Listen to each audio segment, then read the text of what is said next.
Hi everyone. Great to have you here at H. Potter. Get comfortable because today we're presenting What If Harry Found a Hidden Chamber Beneath Hogwarts that contained every founder's darkest secret. Before we start, a gentle reminder, if you love stories like this, please like and subscribe. It helps the algorithm show our videos to more people. And now, the moment you've been waiting for.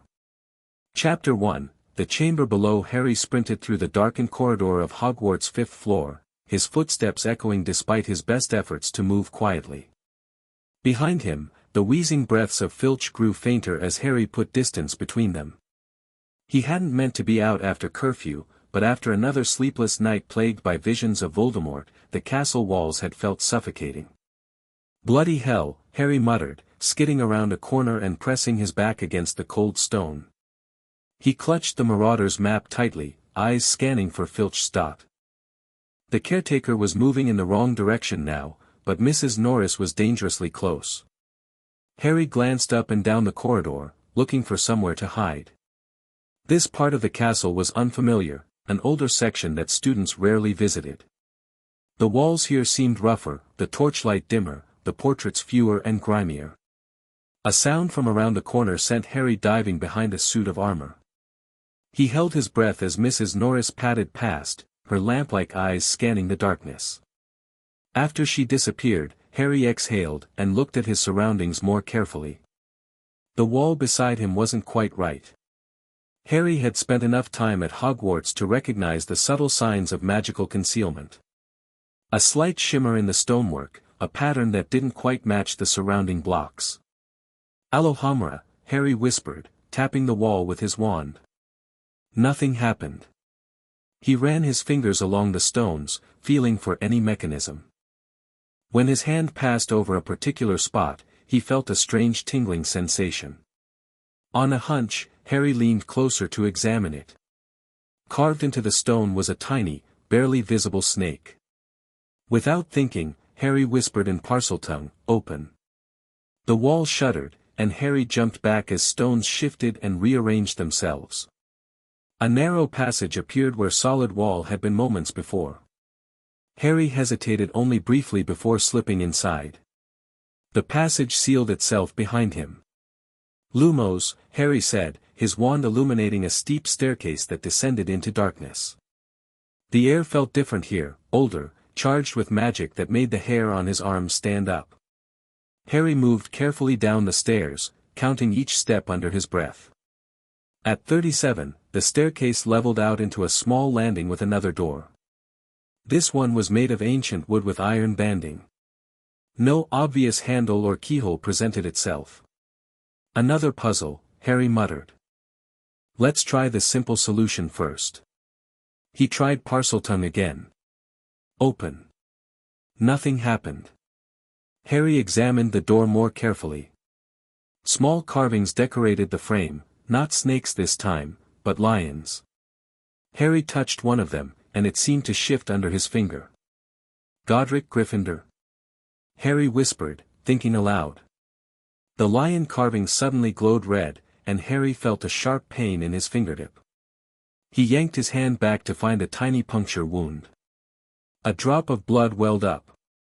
Blood magic, Harry realized, watching as the drop of blood was somehow drawn from his finger and absorbed into the wood. The door shimmered and swung inward silently. Harry stepped through into a vast chamber that shouldn't have been able to fit beneath Hogwarts. The ceiling soared at least 30 feet high, supported by massive stone columns. Four large alcoves extended from the main chamber, each marked with the emblem of one of the Hogwarts houses. "What is this place?" Harry whispered, his voice echoing slightly. The chamber didn't resemble the Chamber of Secrets with its serpentine motifs and damp atmosphere. This room felt balanced, as if all four founders had contributed to its creation. Torches flared to life as Harry walked further in, revealing intricate mosaics on the floor depicting scenes from wizarding history. Harry approached the Gryffindor alcove first, drawn by an instinct he couldn't explain. Inside, he found what appeared to be a study. A massive oak desk dominated the space, covered in scrolls and ancient books. Behind it stood a glass case containing a sword, not the sword of Gryffindor that Harry had pulled from the sorting hat in his second year, but another blade altogether. This one was darker, its hilt adorned with rubies that seemed to absorb light rather than reflect it. On the desk sat a leather-bound journal, its cover worn with age. Harry carefully opened it, surprised to find the parchment still supple, the ink unfaded. The handwriting was bold and aggressive, slashing across the page with confidence. The northern clans have refused my offer of alliance again. They will learn, as the western tribes did, that my patience has limits. Tomorrow we ride, and I will show them why the name Gryffindor is beginning to strike fear into the hearts of my enemies. Harry flipped to another entry. 3 villages burned today. The survivors have pledged fealty. Those who resisted were made examples of. Helga disapproves of my methods, but she doesn't understand. In this chaotic time, wizards must be united under strong leadership, my leadership, or the Muggles will destroy us all. Their witch hunts grow more effective each year. Only through fear can I forge the alliances we need for survival. This can't be right, Harry said aloud. Godric Gryffindor was supposed to be brave and honorable, not this. He continued reading, each entry revealing a Gryffindor far different from the noble founder celebrated in Hogwarts history. The journal described brutal campaigns against both magical and Muggle communities, dark spells created for warfare, and a ruthless quest for power, all justified in the name of protecting wizard kind. Harry was so engrossed in the journal that he didn't immediately notice the subtle change in the chamber's atmosphere. When he finally looked up, he gasped. The air around him had taken on a reddish tinge, and the torches flared higher. A figure began to form in front of him, not quite a ghost, but something similar. A tall, powerfully built man with a flowing red beard and fierce eyes materialized. He wore battle-scarred armor and had a sword belted at his waist. "Who disturbs my sanctuary?" the figure demanded, his voice booming through the chamber. Harry stood his ground, wand ready. "I'm Harry Potter." The figure studied him intently. "A Gryffindor student, I see. You have found your way to the Founder's vault. Few have managed this feat in the centuries since we sealed it. You're Godric Gryffindor?" The figure inclined his head. "An echo of him, preserved in magic to guard what we four chose to hide from the world." Harry glanced at the journal in his hands. "This journal, it can't be accurate. Gryffindor wasn't a warlord."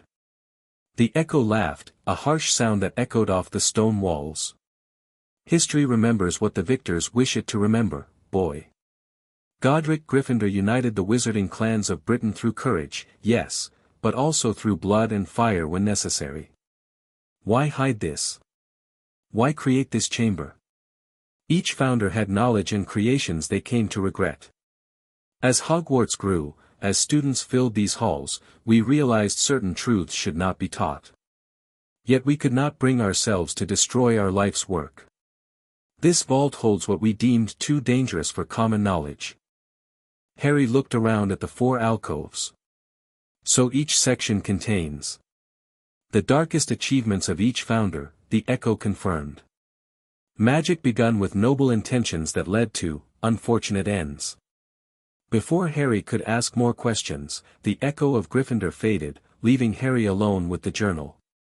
He placed it back on the desk and turned his attention to the sword in the glass case. Unlike the sword of Gryffindor housed in Dumbledore's office, this blade looked sinister. The metal had a strange, rippling pattern, almost as if it was still liquid somehow. The rubies set in the hilt seemed to pulse with an internal light. Harry raised his wand and cast a simple detection charm Hermione had taught him, one that revealed harmful enchantments. The sword lit up with so many layers of spellwork that Harry took an involuntary step back. "Blood magic again," Harry murmured, noticing the small channel that ran down the center of the blade, a groove designed to collect blood during battle. Harry turned away from the sword, disturbed by its obvious purpose. He moved back into the central chamber, trying to process what he'd discovered. His entire understanding of Hogwarts history had been challenged. If Gryffindor wasn't the purely noble figure from the stories, what dark secrets did the other founders hide?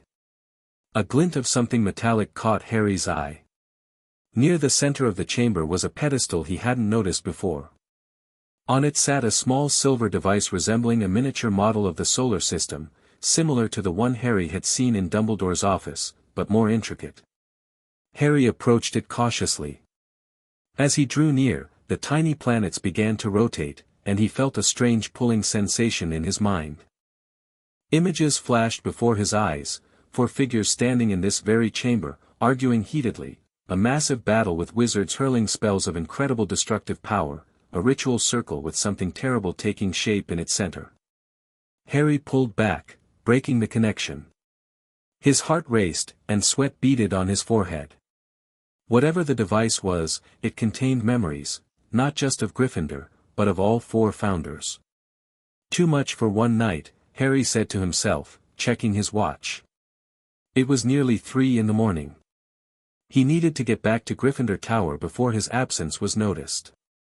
Harry took one last look around the chamber, committing its layout to memory. He would need to tell Ron and Hermione about this place, but not before he understood more about what he'd found. As Harry approached the stairs, he noticed something he'd missed on his way in. Near the entrance, partially hidden behind a column, were fresh footprints in the dust. Someone else had been here recently. Harry knelt to examine them. The prints were too large to belong to a student.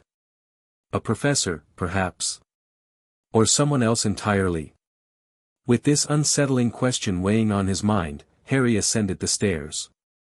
At the top, he whispered in Parseltongue again, and the passage reopened. He slipped out into the corridor, checking the Marauder's map to ensure the coast was clear before making his way back to Gryffindor Tower. At breakfast the next morning, Harry pushed his eggs around his plate, too preoccupied with thoughts of the hidden chamber to eat. He had barely slept, and when he did, his dreams were filled with visions of battlefields and a red-bearded warlord cutting down enemies with a blood-soaked sword. "You look terrible," Ron said through a mouthful of toast. "Another bad night?" Harry nodded, not yet ready to share what he'd found. He needed to process it himself first. "Was it, you know who?" Ron asked in a lower voice. "No, just couldn't sleep," Harry replied. He glanced up at the staff table, wondering about the footprints he'd discovered. Could one of the professors be secretly exploring the chamber? Dumbledore was absent, as he often was these days. McGonagall sat in her usual spot, engaged in conversation with Professor Flitwick. Snape looked as sour as ever, while Hagrid was enthusiastically describing something that had the misfortune of sitting next to him leaning away slightly. Then Harry noticed someone new, a wizard in crisp charcoal robes with subtle silver embroidery. He appeared to be in his 40s, with salt and pepper hair cut short and a neatly trimmed beard. His posture was rigid, his movements precise as he buttered a piece of toast. "Who's that?" Harry asked, nodding toward the stranger. Hermione followed his gaze. "Oh, that's Cadmus Blackthorne. He's from the Ministry, Department of Magical Heritage and Artifacts. Dumbledore announced his arrival last week when you were in the hospital wing after that Quidditch injury. What's he doing here?" "Officially, he's conducting an inventory of Hogwarts historical items," Hermione explained. "The Ministry is apparently updating their records of magically significant artifacts. But I've heard rumors he's actually here because the Ministry is concerned about objects that might help you-know-who if he got his hands on them." Harry watched as Blackthorne dabbed his mouth with a napkin and rose from the table. There was something calculating in the way the man's eyes scanned the Great Hall before he exited. "I don't trust Ministry officials poking around Hogwarts," Ron said. "Not after Umbridge." Harry silently agreed. If Blackthorne was cataloging magical artifacts, would his search eventually lead him to the hidden chamber? The timing of his arrival and the fresh footprints Harry had found seemed too coincidental. "We've got double potions this morning," Hermione reminded them, gathering her books. "And Slughorn said we'd be working with Bloodroot, so we can't be late for the safety instructions." Harry nodded absently, his mind still on the chamber. As they left the Great Hall, a familiar drawling voice called out behind them. "Potter! Hold up!" Harry turned to see Draco Malfoy approaching. The Slytherin looked different this year, thinner, with dark circles under his eyes that matched Harry's own. "What do you want, Malfoy?" Ron demanded.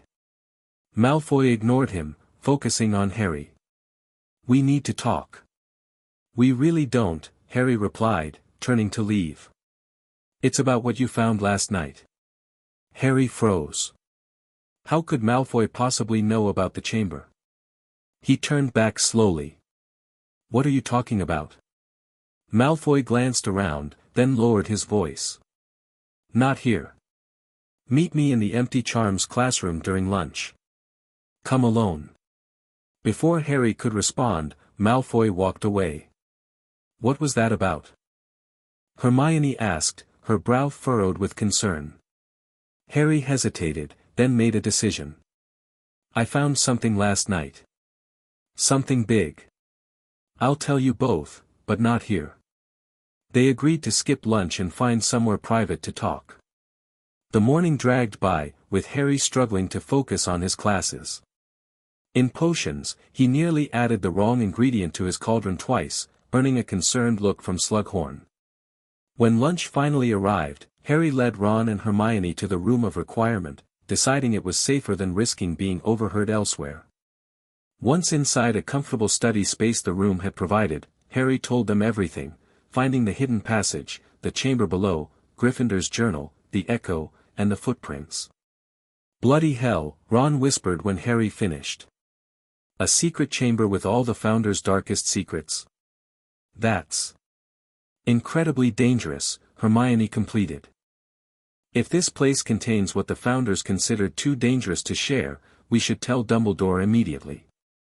"I would if he was actually at Hogwarts," Harry said. "But he's gone again, and I don't want to risk telling anyone else until we know more.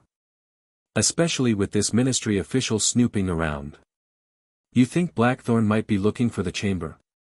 Hermione asked. "Those footprints had to belong to someone," Harry pointed out. "But why would Malfoy know anything about it?" Ron asked. "And why tell you?" Harry shook his head. "I don't know. That's why I thought about meeting him, to find out." "It could be a trap," Hermione warned. "I know. But I need to know what he knows." Harry checked the time. "His lunch meeting time is almost up anyway. Let's focus on the chamber itself. I want to go back tonight, and I want you both with me." They spent the rest of their break planning their night expedition. When they finally left the room of requirement, Harry spotted Malfoy lurking in a nearby corridor, looking irritated. "You didn't show," Malfoy said accusingly when he saw Harry. "I was busy," Harry replied. "What do you want, Malfoy?" Malfoy glanced at Ron and Hermione with distaste. "I told you to come alone." "Yeah, well, that wasn't happening," Harry said. "Either talk now or don't talk at all." Malfoy hesitated, then pulled Harry a few steps away. "Fine. I know you found the Founder's vault." Harry kept his expression neutral. "How would you know that?" "Because my family has been searching for it for generations," Malfoy said, his voice low and urgent. "There are records in our family library, partial maps, references, theories about its location. Every Malfoy who attended Hogwarts has looked for it. None found it. And why would the Malfoys be so interested in this vault?" Malfoy's eyes narrowed. "Don't play dumb, Potter. You've seen what's inside. The true history of the Founders. The magic they hid from the world. Magic that could change everything." "How do you know I found it?" Harry pressed. "The vault is connected to ancient tracking spells," Malfoy explained reluctantly. "When someone new enters, certain families are alerted. It's part of an old pact." Harry absorbed this information. "And what do you want from me?" "I want in," Malfoy said simply. "Take me there." Harry actually laughed. "You must be joking." "Why would I do that?" "Because I know things about the vault that you don't. Things that might keep you alive when you start meddling with Founder's magic." Malfoy's usual sneer was gone, replaced by something that looked almost like genuine concern. And because that ministry official isn't just cataloging artifacts. He's hunting for the vault too. Before Harry could respond, the bell rang signaling the end of lunch. Malfoy stepped back. Think about it, Potter. My offer stands. But don't wait too long. As Malfoy walked away, Hermione and Ron rejoined Harry. What did he say? Hermione asked. Later, Harry promised as students began filling the corridors. Let's get through the afternoon classes first. The rest of the day passed in a blur. Harry filled Ron and Hermione in between classes, and they debated Malfoy's claims and whether they could be trusted. His family being connected to the vault makes a certain kind of sense, Hermione admitted reluctantly. The oldest pure-blood families often have ties to Hogwarts founders. But trusting Malfoy is like trusting a venomous snake, Ron argued. His father's a Death Eater, for Merlin's sake. Harry remained undecided. Malfoy had seemed different, desperate almost, and his warning about Blackthorne aligned with Harry's own suspicions. That evening at dinner, Harry noticed Blackthorne engaged in what appeared to be an intense conversation with Professor McGonagall. The ministry official's face was composed, but there was a tightness around his eyes that suggested frustration. He's been interviewing all the heads of houses, Hermione whispered, following Harry's gaze. Asking about historical artifacts in their possession and any founder heirlooms. How do you know that? Ron asked. Parvati overheard him with Professor Flitwick, Hermione replied. She said Flitwick seemed uncomfortable with some of the questions. Harry watched as McGonagall shook her head firmly at something Blackthorne said. The ministry official's mouth thinned to a hard line before he nodded stiffly and rose from his seat. As Blackthorne passed the Gryffindor table, his eyes locked briefly with Harry's.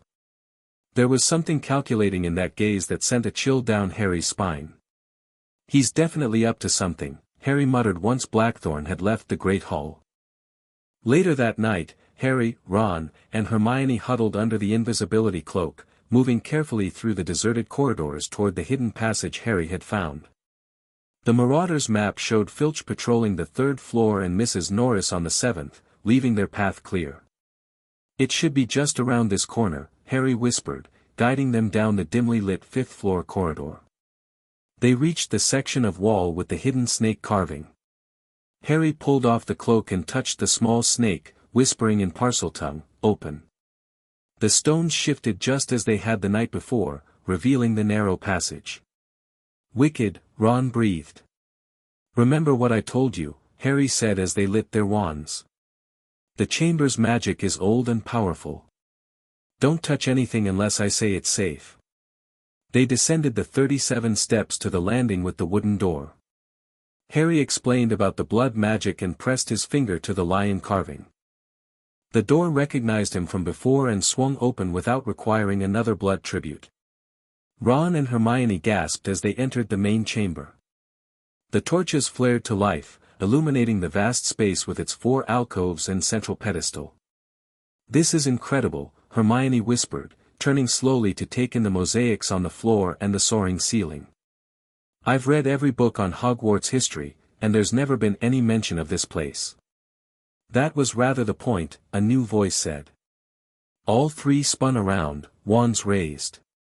The spectral figure of Godric Gryffindor had appeared again, this time accompanied by 3 other figures, a plump, kind-faced woman in yellow robes, a severe-looking woman with intelligent eyes and flowing blue garments, and a thin man with a calculating gaze dressed in green and silver. "The founders," Hermione breathed.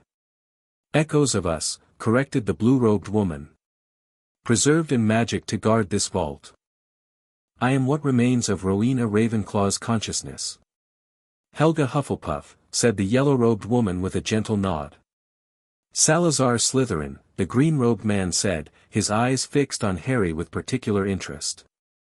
"You've brought friends this time, young Gryffindor," Godric's echo observed. "Brave, but perhaps unwise." "They're my best friends," Harry said firmly. "I trust them with my life." Helga's echo smiled warmly. Loyalty. A trait I valued above all others. Perhaps you have chosen well. Why have you created this place? Hermione asked, her academic curiosity overcoming her awe. Why hide your work? The four echoes exchanged glances, seeming to communicate silently. Finally, Rowena spoke. We four founded Hogwarts with noble intentions, to create a haven where young witches and wizards could learn magic safely. But before Hogwarts, each of us pursued our own paths, our own magical research. Some of that work proved problematic. Dangerous, Salazar corrected bluntly. Some of it proved dangerous beyond measure. As we built Hogwarts and our legend grew, Godric continued, we realized the influence we would have on future generations. The magic we created in our youth, the mistakes we made, we did not wish these to become our legacy. So you hid everything here, Harry concluded. Helga nodded sadly. We could not bring ourselves to destroy our life's work, yet we recognized it should not be taught or replicated. The journal I found, Harry said to Godric's echo. It describes you as a warlord, not the noble knight from Hogwarts legends. Godric's echo laughed harshly. I unified the wizarding clans through conquest as much as diplomacy. Those were brutal times, boy. The Muggles were hunting our kind, and the magical communities were fragmented, fighting amongst themselves. I did what was necessary. Each alcove contains the work we deemed too dangerous to share, Rowena explained. Knowledge that, in the wrong hands, could bring great suffering. Why show yourselves to us? Hermione asked. Why not just keep everything hidden? The vault has been breached, Salazar said coldly. After centuries of successfully remaining hidden, someone has discovered us. The protective enchantments are weakening. Someone else has been here, Harry confirmed. I saw footprints. Yes, Helga said, her kind face troubled. A wizard with ministry authority. He has visited 3 times now, each time attempting to remove artifacts. The vault's defenses have prevented him, but they were not designed to withstand prolonged modern magical assault. Blackthorne, Ron muttered. We appear to those who enter with pure intentions, Rowena explained. Those who seek knowledge for its own sake, or out of concern for Hogwarts. The other visitor triggered our warnings rather than our welcome. What exactly is he after? Harry asked. The 4 echoes looked at one another again, seemingly uncertain how much to reveal. Each founder created a masterwork, Godric finally said. A culmination of their magical research. Together, these 4 artifacts could grant tremendous power to whoever controls them. Or tremendous destruction, Salazar added grimly. We need to stop him, Harry said immediately. If Blackthorne gets his hands on dangerous founder artifacts, who knows what the Ministry might do with them, especially now, with Voldemort back. The echoes flickered at the mention of Voldemort's name. The dark wizard who styles himself with that ridiculous French name? Salazar asked, surprising Harry with his disdainful tone. Yes, we know of him. The vault maintains awareness of major events in the wizarding world. He claims to be your heir, Harry told Slytherin's echo. He opened your chamber of secrets using Parseltongue. Salazar's echo looked genuinely angry. That chamber was a sanctuary, not a weapon. And the basilisk was a guardian, not a tool for murder.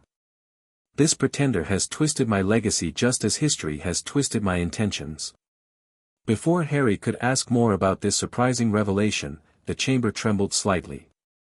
Dust fell from the ceiling, and the torches flickered. Someone attempts to breach the outer defenses, Rowena said urgently. You must go. Now. But we just got here, Ron protested. We have so many questions. Return tomorrow night, Godric told them. We will show you more. But for now, you must leave before you are discovered. Take the Northwest Passage, Helga advised, pointing to a previously invisible doorway that appeared in the wall. It will lead you to the 4th floor, behind the tapestry of Barnabas the Bewildered. Near the room of requirement, Hermione noted. The four echoes began to fade. Remember, Salazar's voice lingered after his form had disappeared, not all is as history has painted it. Harry, Ron, and Hermione hurried to the newly revealed passage as the chamber shook again, more violently this time.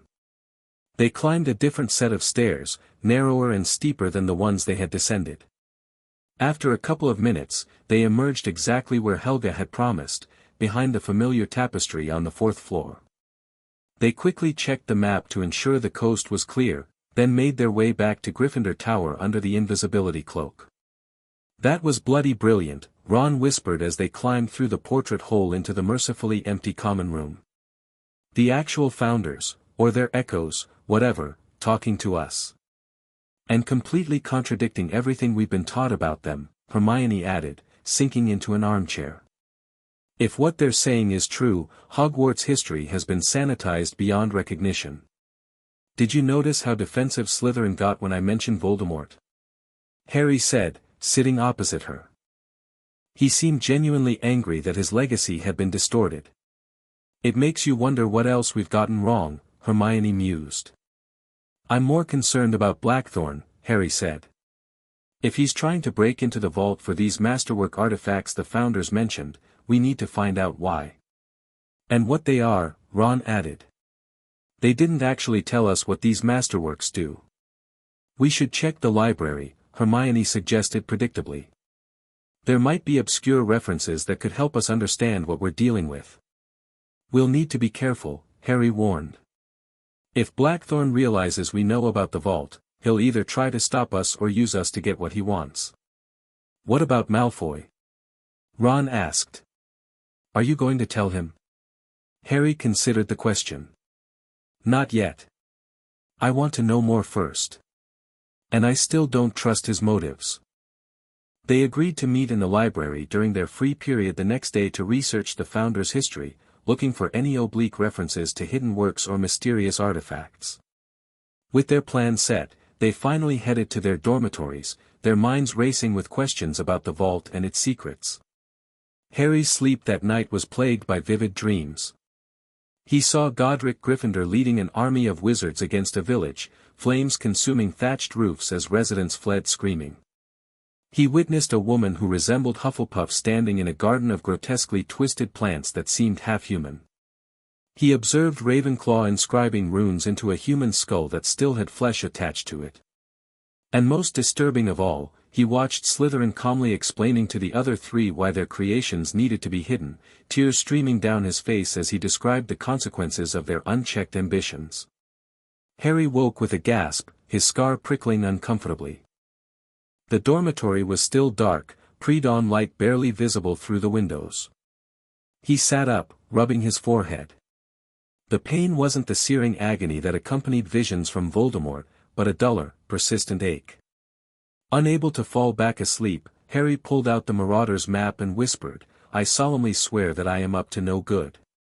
The map revealed the castle in its early morning stillness.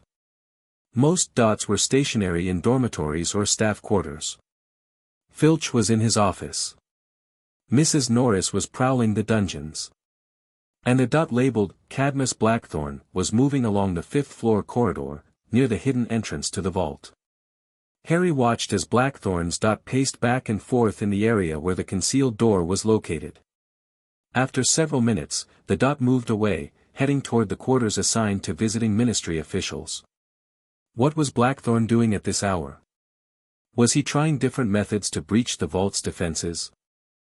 Harry wished he could discuss this with Ron and Hermione immediately, but they wouldn't be awake for hours.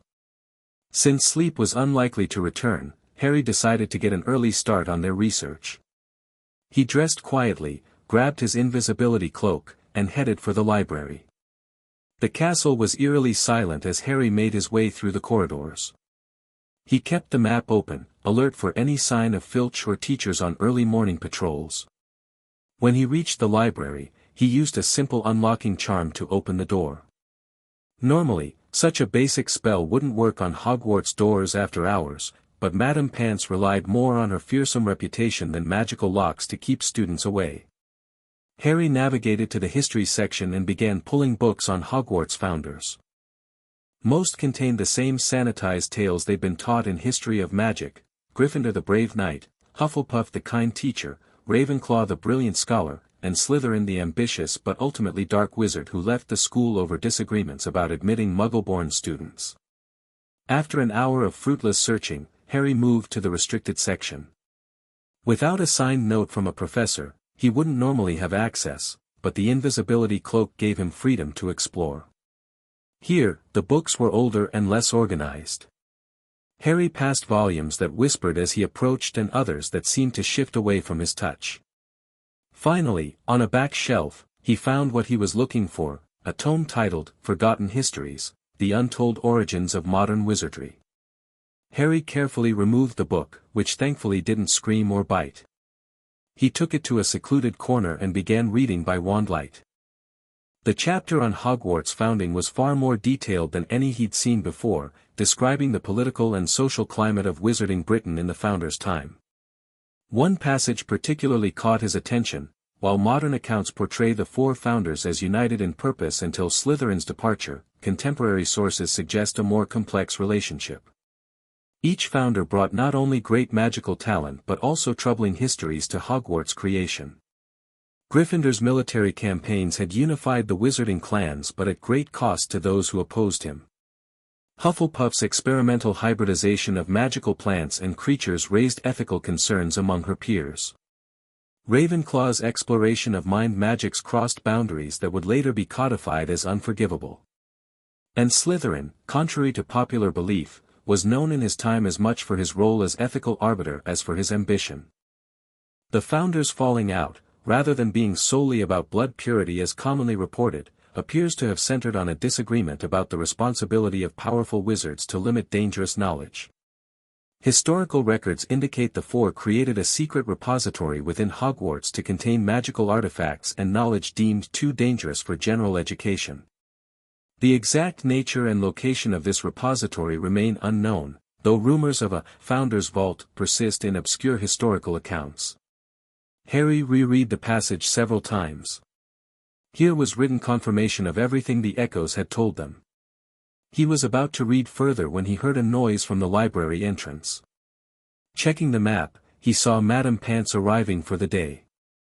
Quickly, Harry copied the relevant pages with a duplication charm Hermione had taught him, tucked the copy inside his robes, and returned the book to its shelf.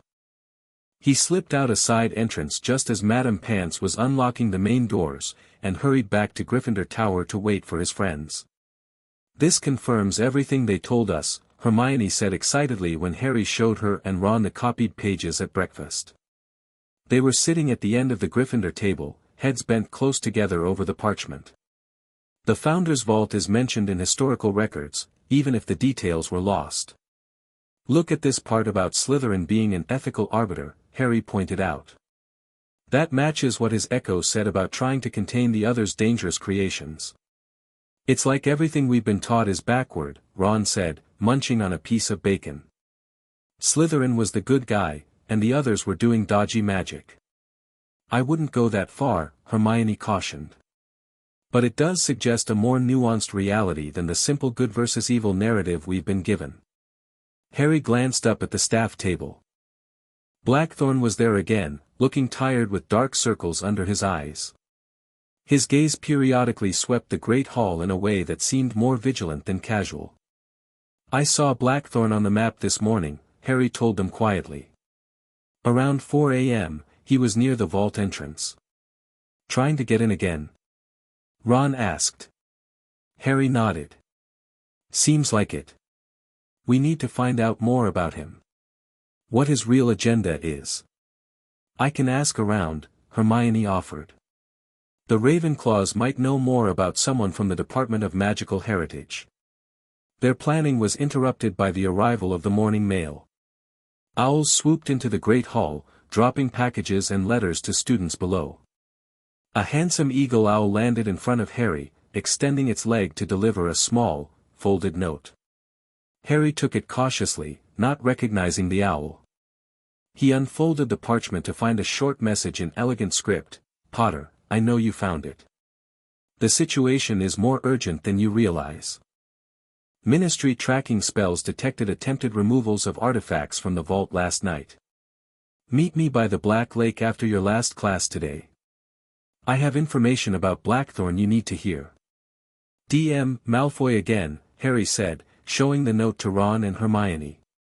How does he know about the attempted removal? Hermione wondered. The echoes mentioned it happening before, but how would Malfoy know about last night specifically? He said something about tracking spells and old family pacts, Harry reminded her. Maybe the Malfoys really do have some connection to the vault. Or maybe he's working with Blackthorn, Ron suggested darkly.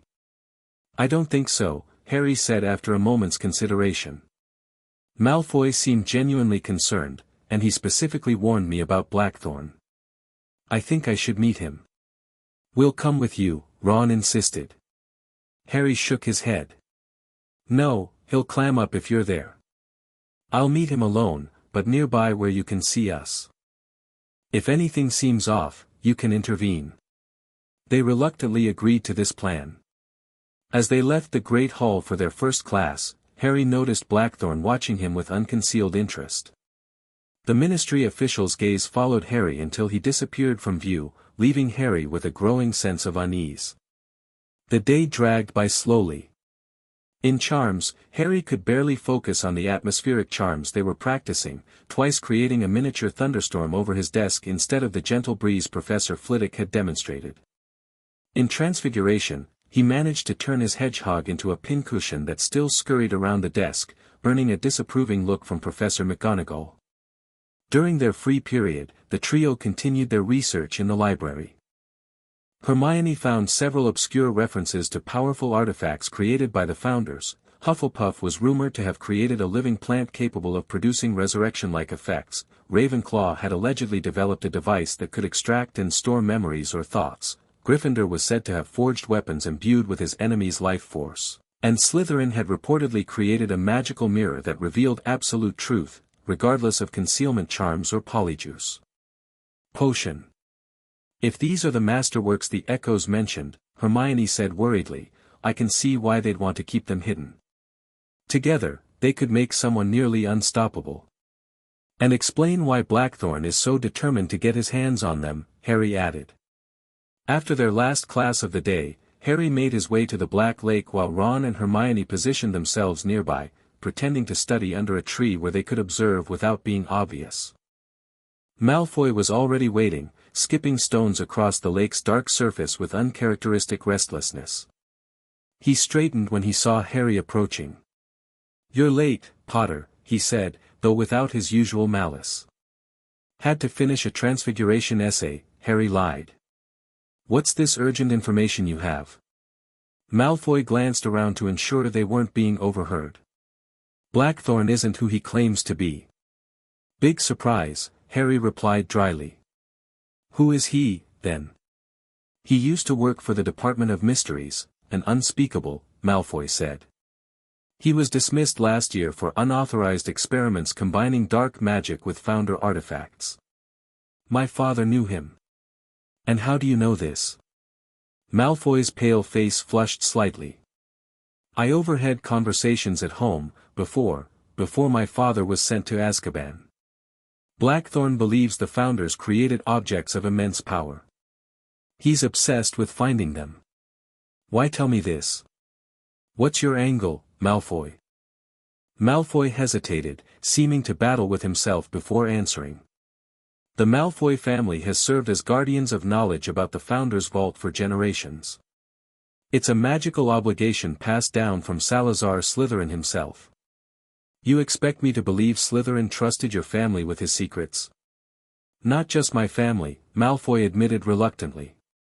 4 families were chosen, 1 for each founder. Over the centuries, some lines died out. Others abandoned their duty. As far as I know, the Malfoys are the only ones who still maintain the vigil. Despite his skepticism, Harry found himself believing Malfoy. The information aligned too well with what they'd learned in the vault. If your family knows so much about the vault, why haven't you found it before now? The entrance moves, Malfoy explained. And it requires specific triggers to reveal itself, triggers that change over time. Parseltongue is one we knew about, but the location was lost. When you found it, ancient wards alerted me. Harry considered this. What exactly is your interest in the vault, Malfoy? Power? Dark artifacts to help Voldemort? Malfoy flinched at the name. Not everything is about the Dark Lord, Potter. This is about a duty my family has maintained for centuries. The vault must be protected, not exploited. Blackthorne wants to remove the Founder's masterworks for his own purposes. That cannot happen. And I'm supposed to trust you. Trust that I know more about the vault than you do, Malfoy said sharply. Trust that I understand its dangers better than you can imagine. The Founders created that vault for a reason, Potter. Some knowledge is too dangerous even for the wizarding world. Harry studied Malfoy's face, searching for signs of deception.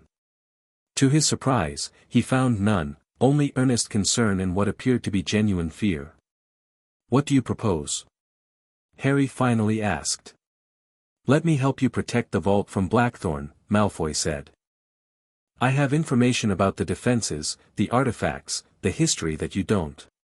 In return, I want access, not to remove anything, but to fulfill my family's obligation to maintain the knowledge. I'll think about it, Harry said after a moment's pause. But I need proof you're telling the truth about Blackthorne. Malfoy reached into his robes and pulled out a folded newspaper clipping. From last year's Prophet. Small article, page 12. Most people missed it. Harry took the clipping. It described the quiet dismissal of a ministry employee named Cadmus Blackthorne for unauthorized research activities. The article was vague, but mentioned his transfer from the Department of Mysteries to the Department of Magical Heritage, where his expertise could be appropriately channeled. This doesn't prove much, Harry said, handing it back. It's all I have, Malfoy replied. But ask yourself this, Potter, why would a simple cataloger of magical artifacts be trying to break into a hidden vault in the middle of the night? Harry couldn't argue with that logic.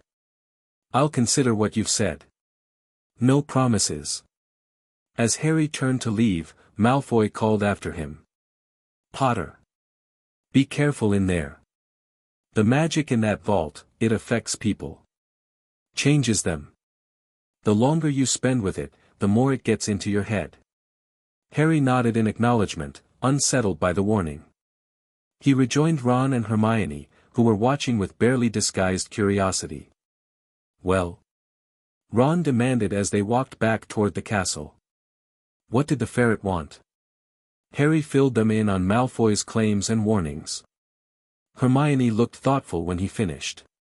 It would make sense for the Founders to appoint guardian families, she said. And the Malfoys do go back far enough to have a connection to Slytherin's time. You're not actually considering trusting him, are you? Ron asked incredulously. Not trusting exactly, Harry clarified. But using his knowledge, maybe. And keeping an eye on him in the process. They continued debating as they entered the castle. As they crossed the entrance hall, Professor McGonagall approached them with a stern expression. Mr. Potter, the headmaster wishes to see you in his office immediately. The password is acid pops. Harry's heart sank. Had Dumbledore somehow learned about their exploration of the vault? Or was this about something else entirely? Just me, Professor? Harry asked. McGonagall nodded. Just you, Potter. And I suggest you don't keep him waiting. With a quick goodbye to his friends, Harry headed for the headmaster's office, his mind racing with possibilities. The revolving staircase carried him upward, and he knocked on the heavy wooden door with some trepidation. Enter, called Dumbledore's voice from within. Harry pushed open the door to find not only Dumbledore but also Cadmus Blackthorne standing by the fireplace, his sharp eyes fixing on Harry the moment he entered. Ah, Harry, Dumbledore said pleasantly, though Harry detected a certain tension in his voice. Thank you for joining us. I believe you've noticed our ministry visitor, Mr. Blackthorne. We haven't been formally introduced, Harry said cautiously. Cadmus Blackthorne, Department of Magical Heritage, the man said, stepping forward to offer his hand. His grip was firm, his palm unexpectedly calloused for a ministry official. A pleasure to finally meet you, Mr. Potter. I've heard so much about you. Mr. Blackthorne has been asking about unusual magical activity in the castle, Dumbledore explained, watching Harry carefully over his half-moon spectacles. Specifically, he's interested in any hidden chambers or passages you might have encountered during your explorations of Hogwarts. Harry's mind raced. Why would Dumbledore summon him for this? Was the headmaster aware of the Founder's Vault? Was this some kind of test? I'm not sure what you mean, Professor, Harry said, deciding that feigned ignorance was his safest option until he understood the situation better. Come now, Mr. Potter, Blackthorne said with a thin smile. Your adventures are well known. The Chamber of Secrets in your second year, for instance. I'm simply curious whether you've discovered any other, interesting architectural features in your time here. The way Blackthorne emphasized certain words made Harry's skin crawl. This man was dangerous, Harry felt it instinctively. I think the Chamber of Secrets was enough hidden chambers for one school career, Harry replied evenly. Dumbledore's eyes twinkled briefly, but his expression remained serious. Indeed. Well, if you should happen upon anything unusual, I trust you'll inform me directly, Harry. Hogwarts has many secrets, some of which are best left undisturbed. Was that a warning? Harry couldn't tell if Dumbledore was suggesting he should stay away from the vault or if he was cautioning him about sharing information with Blackthorne. Of course, Professor, Harry agreed. Thank you, Mr. Potter, Blackthorne said smoothly. I appreciate your cooperation. The Ministry is merely conducting a thorough inventory of Hogwarts' historical features. Nothing to be concerned about. Harry nodded noncommittally, eager to escape this uncomfortable interview. That will be all, Harry, Dumbledore said, rising from his chair. Remember what I said. As Harry left the office, his mind was awhirl with questions. Did Dumbledore know about the vault? Was he warning Harry away from it, or from Blackthorne? And most pressingly, would they be able to return to the vault tonight as planned, or was Blackthorne watching too closely? Back in Gryffindor Tower, Harry found Ron and Hermione waiting anxiously by the fire. He quickly recounted his strange meeting with Dumbledore and Blackthorne. He knows something, Hermione said immediately. Blackthorne must suspect you found the vault. But why involve Dumbledore? Ron wondered. If Blackthorne was dismissed for unauthorized experiments, would he want the headmaster knowing what he's really after? Maybe Dumbledore doesn't know, Harry suggested. Maybe Blackthorne is using his position to search the castle without raising suspicion. Or maybe Dumbledore knows exactly what's happening and was trying to warn you, Hermione countered. You said he told you some secrets are best left undisturbed. Harry nodded, remembering the headmaster's cryptic words. I think we should still go tonight. The Founder's echoes promise to show us more, and we need to understand what we're dealing with before Blackthorne makes his next move. Ron and Hermione agreed, though with some trepidation. They spent the evening pretending to study while watching the Marauder's map, tracking Blackthorne's movements around the castle. The Ministry officials seemed to be conducting a systematic search, moving from floor to floor in a methodical pattern. By midnight, Blackthorne had retired to his quarters, and the trio felt it was safe to make their move. Under the invisibility cloak, they navigated the dark corridors, avoiding Filch and Mrs. Norris with the help of the map. When they reached the hidden entrance, Harry whispered the Parseltongue command, and the wall shifted to reveal the passage.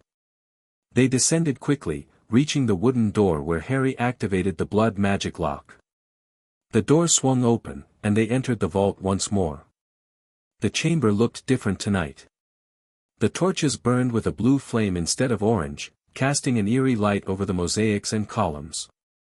The air felt heavier, charged with a strange energy that made the hair on Harry's arms stand up. Something's changed, Hermione whispered, drawing her wand. Before Harry could respond, the four echoes appeared, but they weren't the same as before. Their forms were more solid, more present somehow, and their expressions were grim. "You have returned," Godric's echo stated, his spectral armor gleaming in the blue torchlight. "As we promised," Harry replied. "What's happening? Why does the chamber feel different?" "The defenses are weakening," Rowena's echo explained. "The wizard who seeks entry has employed methods we did not anticipate. Magic has evolved since our time." "Blackthorne," Ron said. "He's getting closer to breaking in." Helga's echo nodded sadly. "Yes.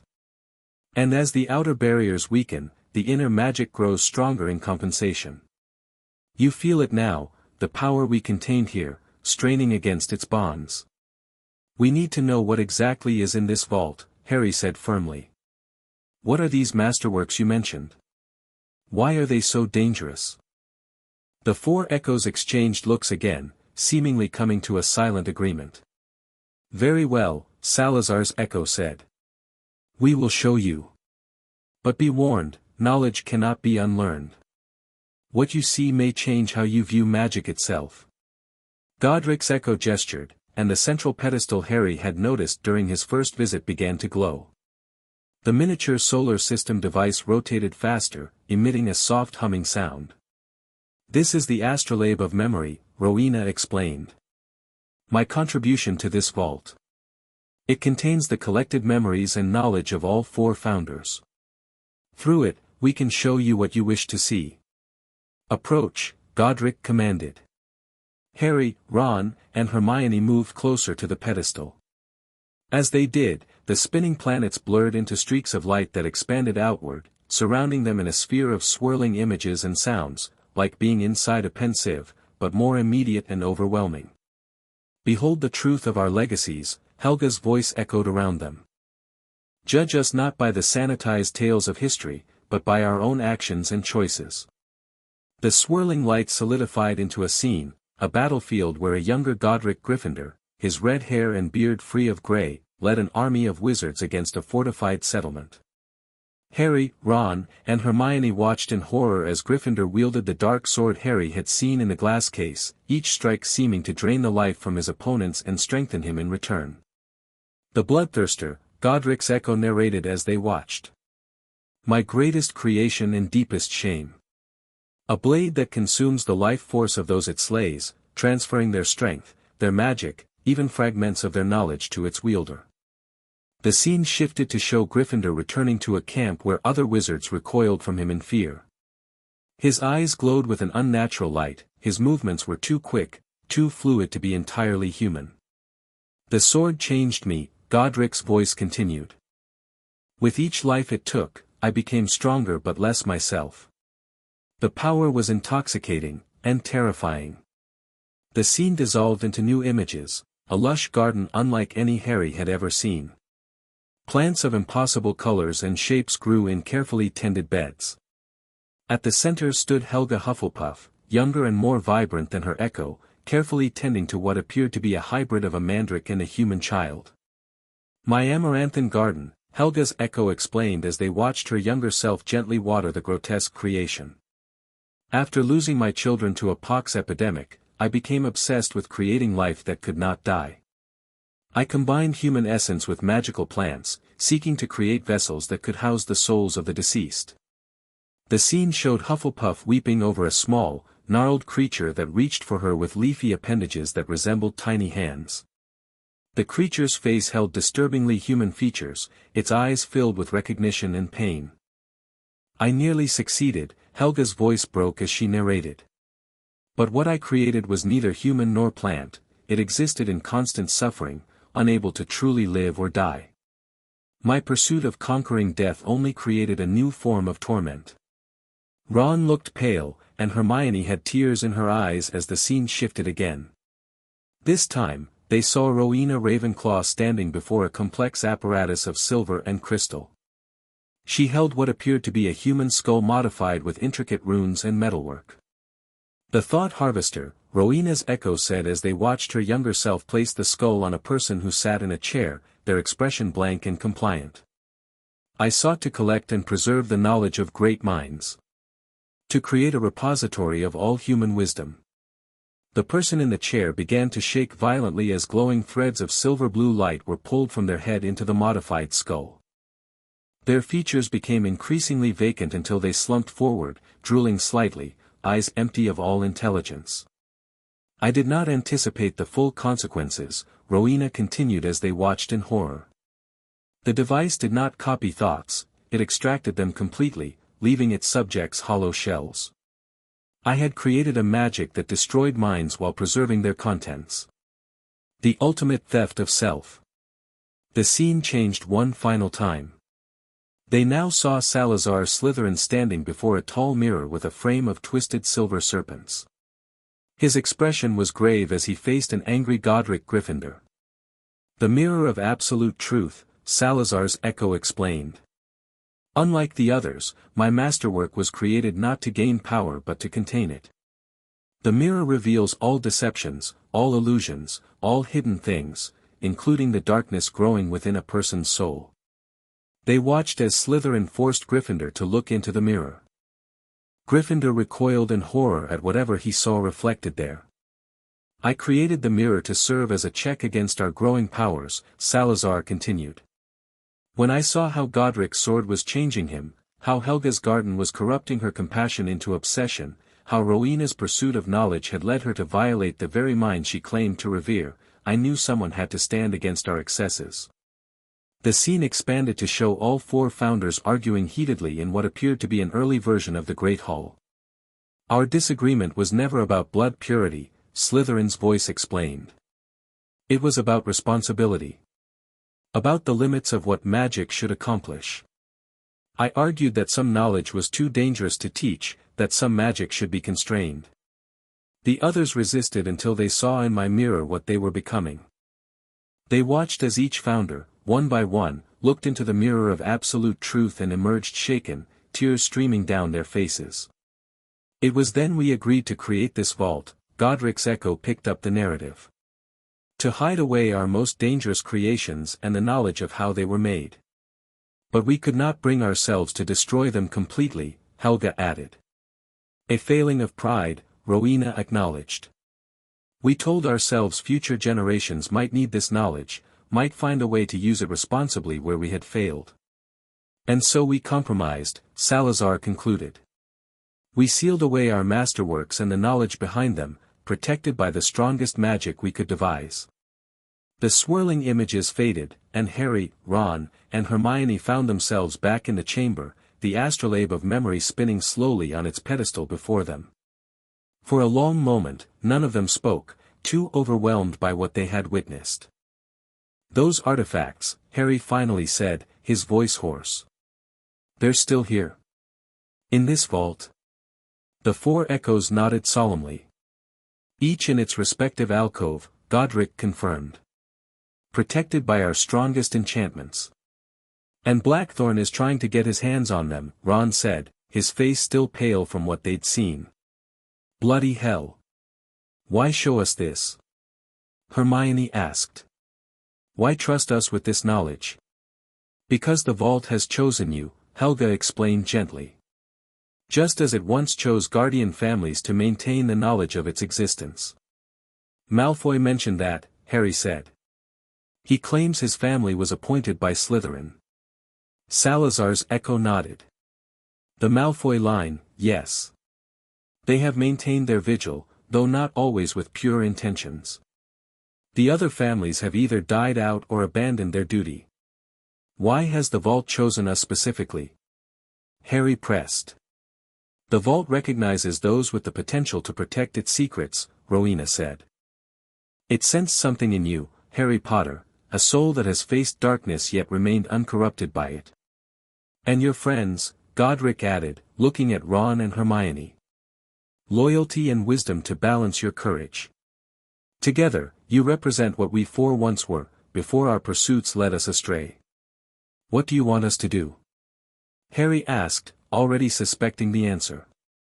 Protect the vault, the four echoes said in unison, their voices blending into a single, powerful command. The wizard Blackthorne grows closer to breaching our defenses, Rowena continued. If he succeeds in removing the masterworks from this chamber, the consequences would be catastrophic. Not just because of the artifacts themselves, Salazar added, but because of what they represent together. Our 4 masterworks, used in concert, could grant power beyond imagining, power to reshape magic itself. The chamber shuddered suddenly, dust falling from the ceiling. The blue torchlight flickered wildly. He attempts entry again, Godric said urgently. You must go, now. Return tomorrow night, and we will show you how to strengthen the vault's defenses. Take this, Helga's echo said, gesturing to a small golden object that appeared on the pedestal beside the astrolabe. It looked like a pocket watch, but instead of numbers, it featured symbols of the 4 houses. It will alert you if the vault's outer defenses are breached. Harry picked up the device, which felt warm against his palm. As soon as he touched it, the symbols glowed briefly before fading to a dull gold. Go now, Rowena urged as the chamber shook again. The northwest passage will remain safest.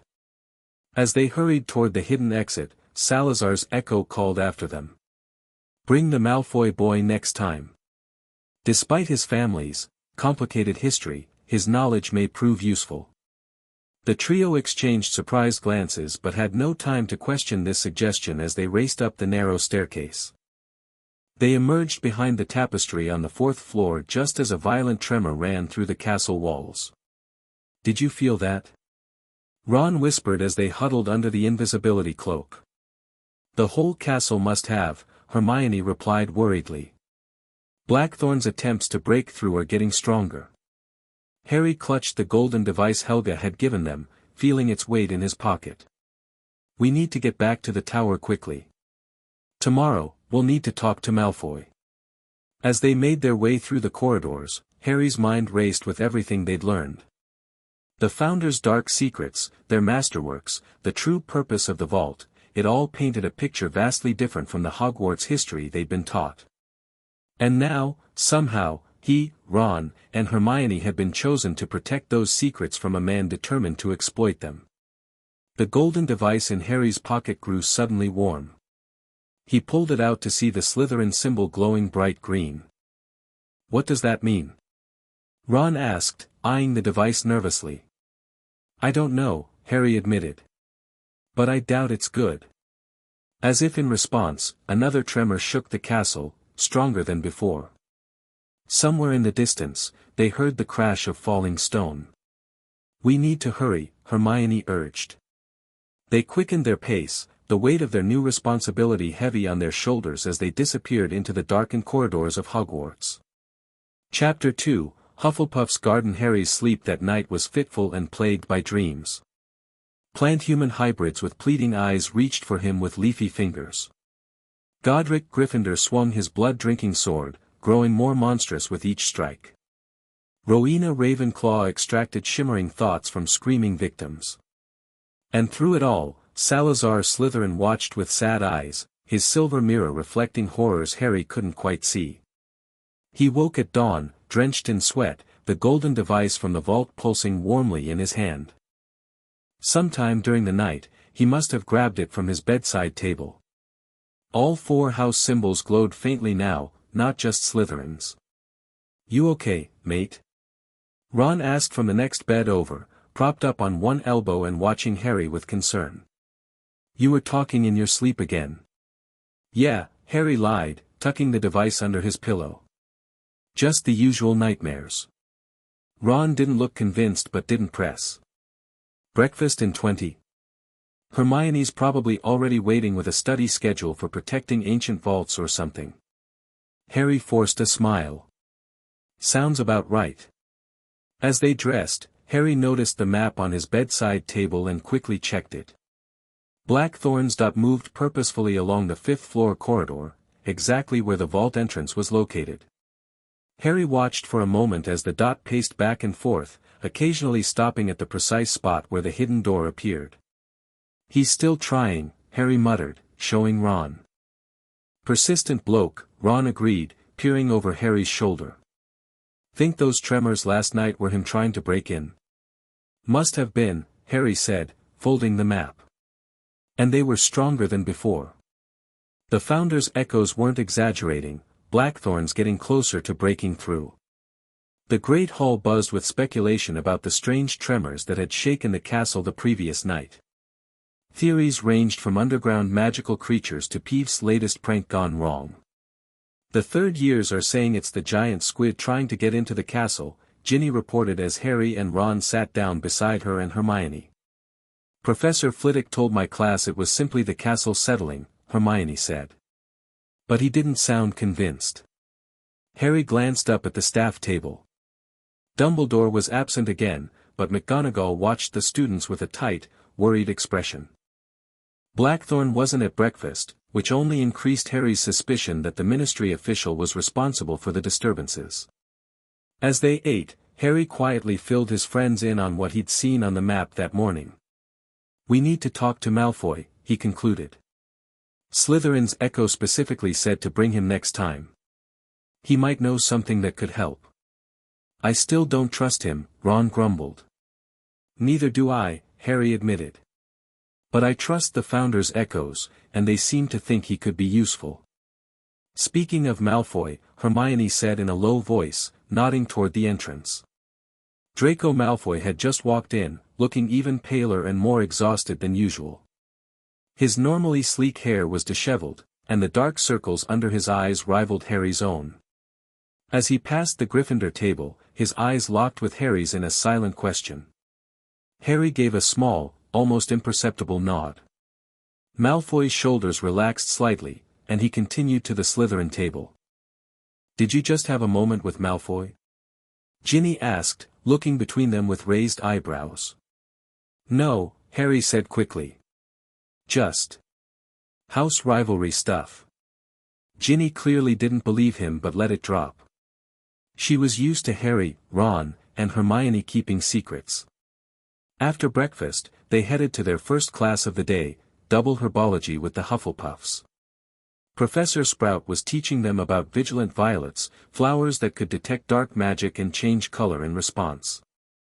These plants were originally bred by Helga Hufflepuff herself, Professor Sprout explained, showing them a pot with vibrant purple flowers that swayed gently despite the lack of breeze. They're particularly useful for identifying cursed objects or areas tainted by dark magic. Harry, Ron, and Hermione exchanged meaningful glances. After what they'd learned about Hufflepuff's experiments with magical plants, this information felt significant. "Professor," Hermione asked, raising her hand, "did Hufflepuff create other specialized plants? Plants with unusual properties?" Professor Sprout beamed at Hermione's interest. "Oh, indeed. Hufflepuff was a master botanist, centuries ahead of her time. Many of the magical plants we work with today were originally cultivated by her. She had a particular gift for creating plants with detection and protection capabilities." "Any, more aggressive plants?" Harry asked casually. Professor Sprout's smile faltered slightly. "There are rumors that some of her later creations were more defensive in nature. Plants designed to actively repel or even attack dark wizards. But most of those species have been lost to time, thankfully. Magical plants with a taste for human blood aren't exactly suitable for a school greenhouse." The trio exchanged another look. It seemed the sanitized version of history extended to Hufflepuff's botanical achievements as well. As they worked on replanting their vigilant violets, Neville Longbottom joined their table. His expertise with plants had made him one of the top students in herbology, a stark contrast to his struggles in other subjects. "These are fascinating," Neville said, gently handling a violet that turned a deep blue as it brushed against his skin. "They're responding to our magical signatures. Blue means they sense magic but don't detect any darkness." "What happens if they detect dark magic?" Ron asked. "They turn black and close up tight," Neville explained. "They're actually distant relatives of venomous tentacula, same family, but Hufflepuff bred the aggressive tendencies out of them. Or most of them, anyway." "What do you mean, most of them?" Hermione asked. Neville lowered his voice. "Gran told me stories about Hufflepuff's lost garden. Supposedly, she created plants that could think, move, even speak in their own way. Plants that were almost human. Harry nearly dropped his trowel. Your grandmother told you about this? How would she know? Neville shrugged. The Longbottoms go way back. Gran says we have connections to Hufflepuff's time. Just family stories, probably. Harry wasn't so sure. Remembering what they'd learned about guardian families appointed by the founders, he wondered if the Longbottoms might have been Hufflepuff's chosen guardians. After herbology, they had a free period before lunch. They used the time to find a secluded corner of the courtyard to discuss their plan. We need to contact Malfoy without being obvious about it, Harry said. We can't be seen together without raising questions. Why not use the DA galleons? Hermione suggested. I could modify one for him. Giving Malfoy a magical coin connected to us. Ron looked skeptical. That can't backfire at all. We don't have a lot of options, Harry pointed out. And we need to move quickly. Those tremors last night were just the beginning. Blackthorn's getting closer to breaking through. They decided Hermione would enchant a galleon for Malfoy with instructions to meet them that evening in the Room of Requirement.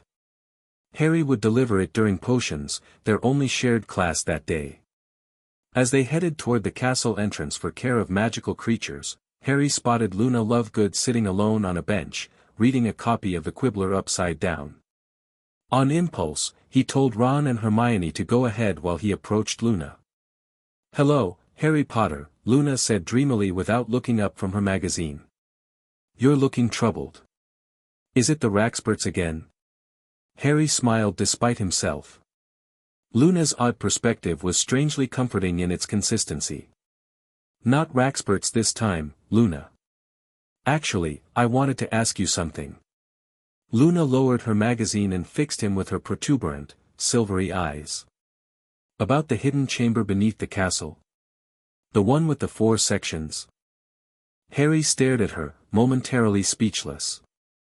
How did you? Oh, I've known about it for ages, Luna said matter-of-factly. Daddy wrote an article about it last year, but no one believed him, of course. They never do. Harry glanced around to make sure no one was listening. Luna, this is important. How do you know about the chamber? Luna tilted her head slightly. The same way I know about most things, I suppose. I listen when others don't, and I see what others miss. She leaned closer and whispered, the castle talks, Harry. Not with words, exactly, but if you listen the right way, you can hear its secrets. Has the castle told you anything else about the chamber? Harry asked, deciding to play along with Luna's unusual logic. Only that it's waking up, Luna said, her typically dreamy voice taking on an unexpected edge of concern. The magic in that chamber has been dormant for centuries, but something's stirring it. And not all of it is friendly. A chill ran down Harry's spine. Luna, would you meet with me and some others tonight? To talk about this more. You mean you, Ron, Hermione, and Draco Malfoy? Luna asked, smiling at Harry's surprised expression. Of course. Though you should know that Neville Longbottom should be there too. He has a part to play in this, especially with Hufflepuff's garden. How do you, Harry began, but Luna was already gathering her things. We'll be late for class, she said, standing. And you shouldn't keep Ron and Hermione waiting. I'll see you tonight, Harry. As Luna skipped away, Harry stood frozen, trying to process what had just happened. Luna somehow knew not only about the chamber but also about their plans to meet with Malfoy. And now she was suggesting they include Neville as well. Harry hurried to catch up with Ron and Hermione, his mind racing. When he told them about his conversation with Luna, their reactions were predictably split. She's making lucky guesses, Ron insisted. Or she overheard us talking. I don't think so, Hermione said thoughtfully. Luna has always had an unusual perception. And remember how she could see thestrals when others couldn't. There's more to Luna than most people give her credit for. She said we should include Neville, Harry added. Something about him having a role to play with Hufflepuff's garden. Neville did mention his family having connections to Hufflepuff, Hermione pointed out. And he's brilliant with plants. If we're going to explore Hufflepuff's section of the vault, having someone with his expertise could be valuable. So now we're bringing Malfoy and Neville and Luna. Ron looked incredulous. Why don't we just invite the whole school while we're at it? Luna and Neville proved themselves in the Department of Mysteries, Harry reminded him. And Malfoy, well, Slytherin's Echo specifically asked for him. I don't like it either, but we need all the help we can get. They agreed to include Luna and Neville in their meeting that evening, though Ron remained skeptical. During potions, Harry managed to slip the enchanted galleon into Malfoy's cauldron while pretending to borrow some ingredients. The brief flicker of understanding in Malfoy's eyes told Harry the message had been received. After dinner, Harry approached Neville in the common room, where he was struggling with a transfiguration essay. Hey, Neville, got a minute? Neville looked up, relief evident on his round face at the distraction. Sure, Harry. What's up? Harry lowered his voice. Remember what you were saying earlier about Hufflepuff's plans? I'd like to talk more about that. Some friends and I are meeting to discuss a project. We could use your expertise. My expertise? Neville looked surprised but pleased. In herbology, you mean? Exactly, Harry confirmed. Can you meet us on the 7th floor, opposite that tapestry of Barnabas the Barmy, at 8 o'clock? Neville agreed readily, though he looked curious about the secretive nature of the request. Harry felt a twinge of guilt for not telling Neville the full truth yet, but he decided it was better to explain everything when they were all together in the safety of the room of requirement. At exactly 8 o'clock, Harry, Ron, and Hermione arrived at the room of requirement. Harry paced 3 times, thinking, we need a place to meet secretly and discuss the Founder's Vault, a place where we won't be overheard or interrupted. A door materialized, and they entered to find a comfortable study-like room with a circular table surrounded by 6 chairs. A fireplace crackled warmly in one wall, and bookshelves lined another, filled with volumes that Hermione immediately noticed were related to Hogwarts history and the Founders. The room knows what we need, she said, examining the titles with interest. A knock at the door announced Luna's arrival. She entered with her usual dreamy expression, but her eyes sharpened as she took in the room. This is nice, she commented. Though you might want more protective enchantments if we're going to discuss the vault. Before Harry could respond, another knock came, and Neville entered, looking confused and a bit nervous. Hey, Harry, what's this all up? He stopped abruptly when he spotted Luna. Oh, hi Luna. You're part of this project too? Oh yes, Luna replied serenely. We're all connected to it, in different ways. You especially, with Hufflepuff's garden. Neville blinked in surprise. How did you know I was interested in Hufflepuff's garden? Luna just smiled mysteriously and took a seat at the table. Neville looked to Harry for explanation, but another knock interrupted them.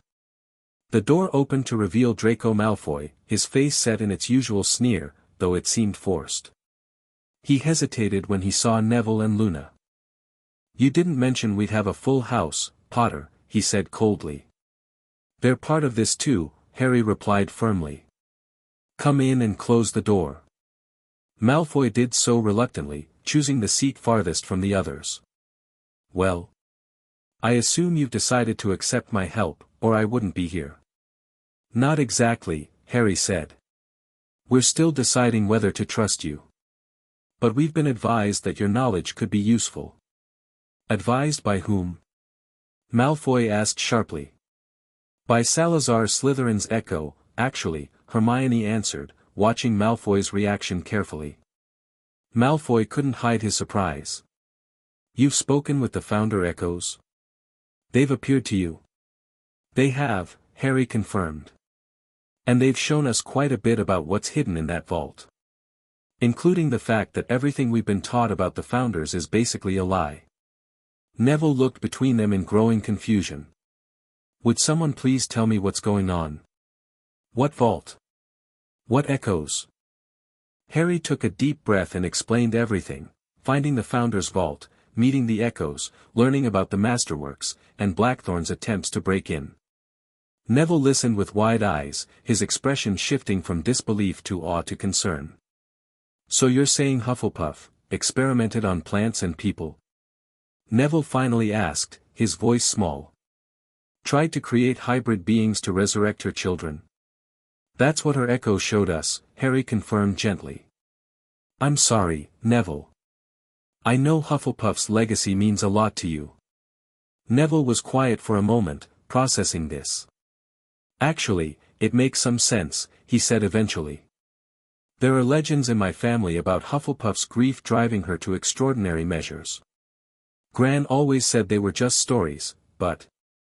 Your family was chosen by Hufflepuff, Malfoy stated, not as a question. The Longbottoms were her appointed guardians, just as the Malfoys were Slytherins. Neville looked at Malfoy in surprise. What do you mean, appointed guardians? Each founder selected a family to preserve knowledge of the vault, Malfoy explained with the air of someone reciting a long-memorized lesson.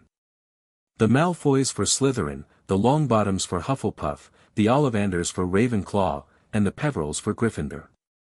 The Peverils died out centuries ago, Hermione noted. Not exactly, Luna interjected. They merged with other lines. The Potters, for instance. Everyone turned to stare at her, then at Harry. Is that true? Harry asked Malfoy. Malfoy nodded reluctantly. The Potter line does connect to the Peverils. It's why I wasn't completely surprised when I learned you'd found the vault, Potter. On some level, you were meant to. Harry felt a strange mix of emotions at this revelation, pride in his family's connection to Gryffindor, but also unease given what they now knew about the Founder's true nature. What about Ravenclaw's guardians? Ron asked. You said the Ollivanders. Yes, the Wandmakers, Malfoy confirmed. Though they've largely abandoned their duty in recent generations, focusing solely on wandcraft. And Luna? Harry asked. Where does she fit in? Luna smiled serenely. My mother was experimenting with combining ancient magic before she died. She discovered references to the vault in old texts. I think she was close to finding it. The explosion that killed her, Harry realized. Was it related to this? Luna's smile faded slightly. I believe so. Some magics don't like to be discovered. A somber silence fell over the group, broken eventually by Hermione. So we have representatives of Gryffindor, Hufflepuff, and Slytherin here, she noted. And Luna has a connection to Ravenclaw's magic through her mother's research. Maybe that's why we've been chosen to protect the vault now, because we represent all four founders. Speaking of protecting the vault, Harry said, pulling out the golden device Helga's echo had given him, the founders gave me this. It's supposed to alert us if the vault's defenses are breached. Malfoy leaned forward with interest. The founders watch, he breathed. My father told me about this. It's directly connected to the vault's magic. Last night, the Slytherin symbol lit up just before those tremors shook the castle, Harry explained. And this morning, all four symbols were glowing faintly. That's not good, Malfoy said grimly. It means the defenses are weakening across all four sections. Blackthorn's making progress. Which is why we need to go back, Harry stated. Tonight. The founders promised to show us how to strengthen the vault's defenses. Tonight? Neville looked nervous but determined. I'm in. Me too, Luna said dreamily. Though we should be careful. The castle is being watched. Blackthorn has been systematically searching the 5th floor, Harry agreed. We'll need to be extremely careful getting to the vault entrance. I know another way in, Malfoy said unexpectedly. One my father told me about. It's through the dungeons, near the Slytherin common room. That would be safer, Hermione admitted reluctantly. Blackthorn seems focused on the 5th floor. They spent the next hour planning their expedition. Malfoy provided surprisingly detailed information about the vault's layout and known defenses, confirming much of what the echoes had already told them. Luna occasionally added bizarre but strangely insightful comments, while Neville contributed his extensive knowledge of magical plants that might help them deal with Hufflepuff's garden. As they were wrapping up, Harry noticed the Founder's watch warming in his pocket again. He pulled it out to find the Hufflepuff symbol, a badger, glowing bright yellow. "That's the second warning," he said, showing the others. "Slytherin's symbol lit up last night, now Hufflepuff's. He's testing each section's defenses systematically," Malfoy concluded. Working his way around the vault. "We should go now," Harry decided. Before he makes any more progress. They agreed to meet in the dungeons in 30 minutes, giving them time to return to their dormitories for any supplies they might need. Harry brought his invisibility cloak and the Marauder's map. Hermione packed a small beaded bag with books she thought might be useful. Ron brought extra wands they'd collected during DA sessions, just in case. Neville arrived with several small vials of plant-based potions he'd brewed himself. Luna contributed what looked like bizarre spectacles made of colored glass and twisted wire. And Malfoy, to everyone's surprise, brought a small silver knife that he explained was a Malfoy family heirloom specially enchanted to counter dark magic. "It's been passed down through generations," he explained, avoiding their eyes. "Specifically for protecting the vault." Following Malfoy's lead, they navigated through the dungeons to a section rarely visited by students. The walls here were rougher and more ancient-looking than in the main corridors, with archaic runes carved at intervals. "This part of the dungeons dates back to the Founder's time," Malfoy explained in a hushed voice. "Most of Hogwarts has been rebuilt or renovated over the centuries, but this section remains almost untouched." He stopped at what appeared to be a dead end and ran his fingers along the wall, searching for something. "The entrance should be here somewhere, ah." His fingers found a small carving of a serpent, similar to the one Harry had discovered on the 5th floor. Malfoy looked at Harry expectantly. "Parseltongue," he said. "My family's records say a snake carving marks each entrance, but only Parseltongue will activate it." Harry stepped forward and examined the tiny snake. "Open," he hissed in Parseltongue. The stone wall trembled and rearranged itself, revealing a narrow passage similar to the one Harry had found earlier. They lit their wands and proceeded single file, with Harry leading and Malfoy bringing up the rear. This passage sloped downward more steeply than the 5th floor entrance, twisting and turning as it descended deep beneath the castle.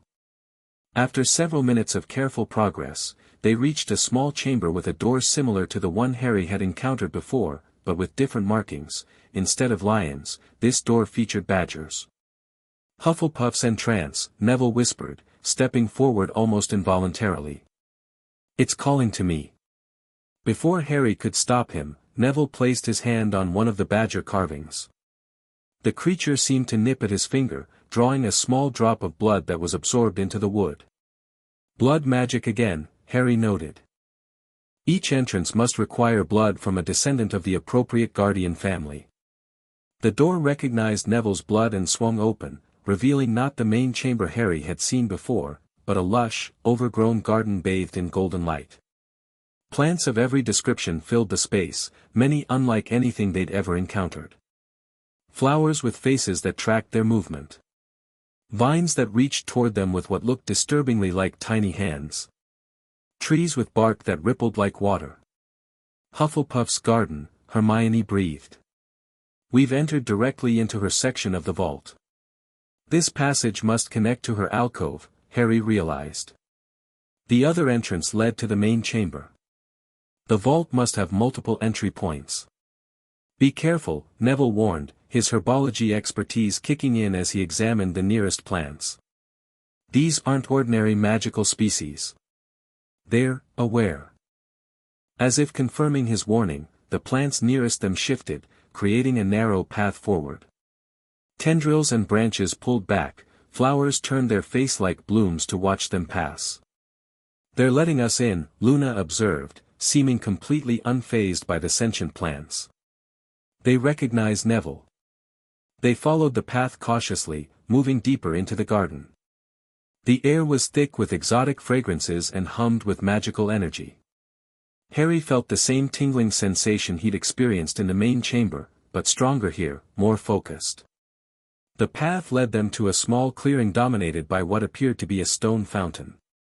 Clear, golden liquid bubbled up from its center, flowing down into a basin filled with the same substance.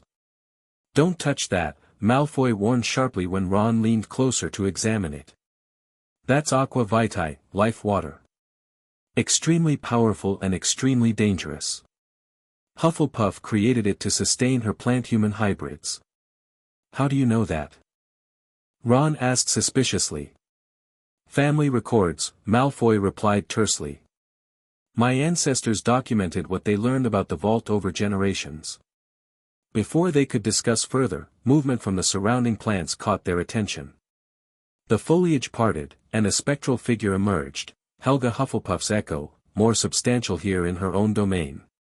"You have returned," she said warmly, her kind eyes taking in each of them. "And you've brought new guardians. Good." Her gaze lingered on Neville, who stood straighter under her scrutiny. "A Longbottom," she said with evident pleasure. "Your family has tended magical plants for centuries. I am glad to see that legacy continues." Neville flushed with pride but managed to ask, "Is it true? Did you really try to create plant-human hybrids?" Hufflepuff's echo nodded sadly. "My greatest achievement and my deepest shame. After losing my children to disease, I became obsessed with creating life that could not sicken or die. Plants have remarkable regenerative properties, you see.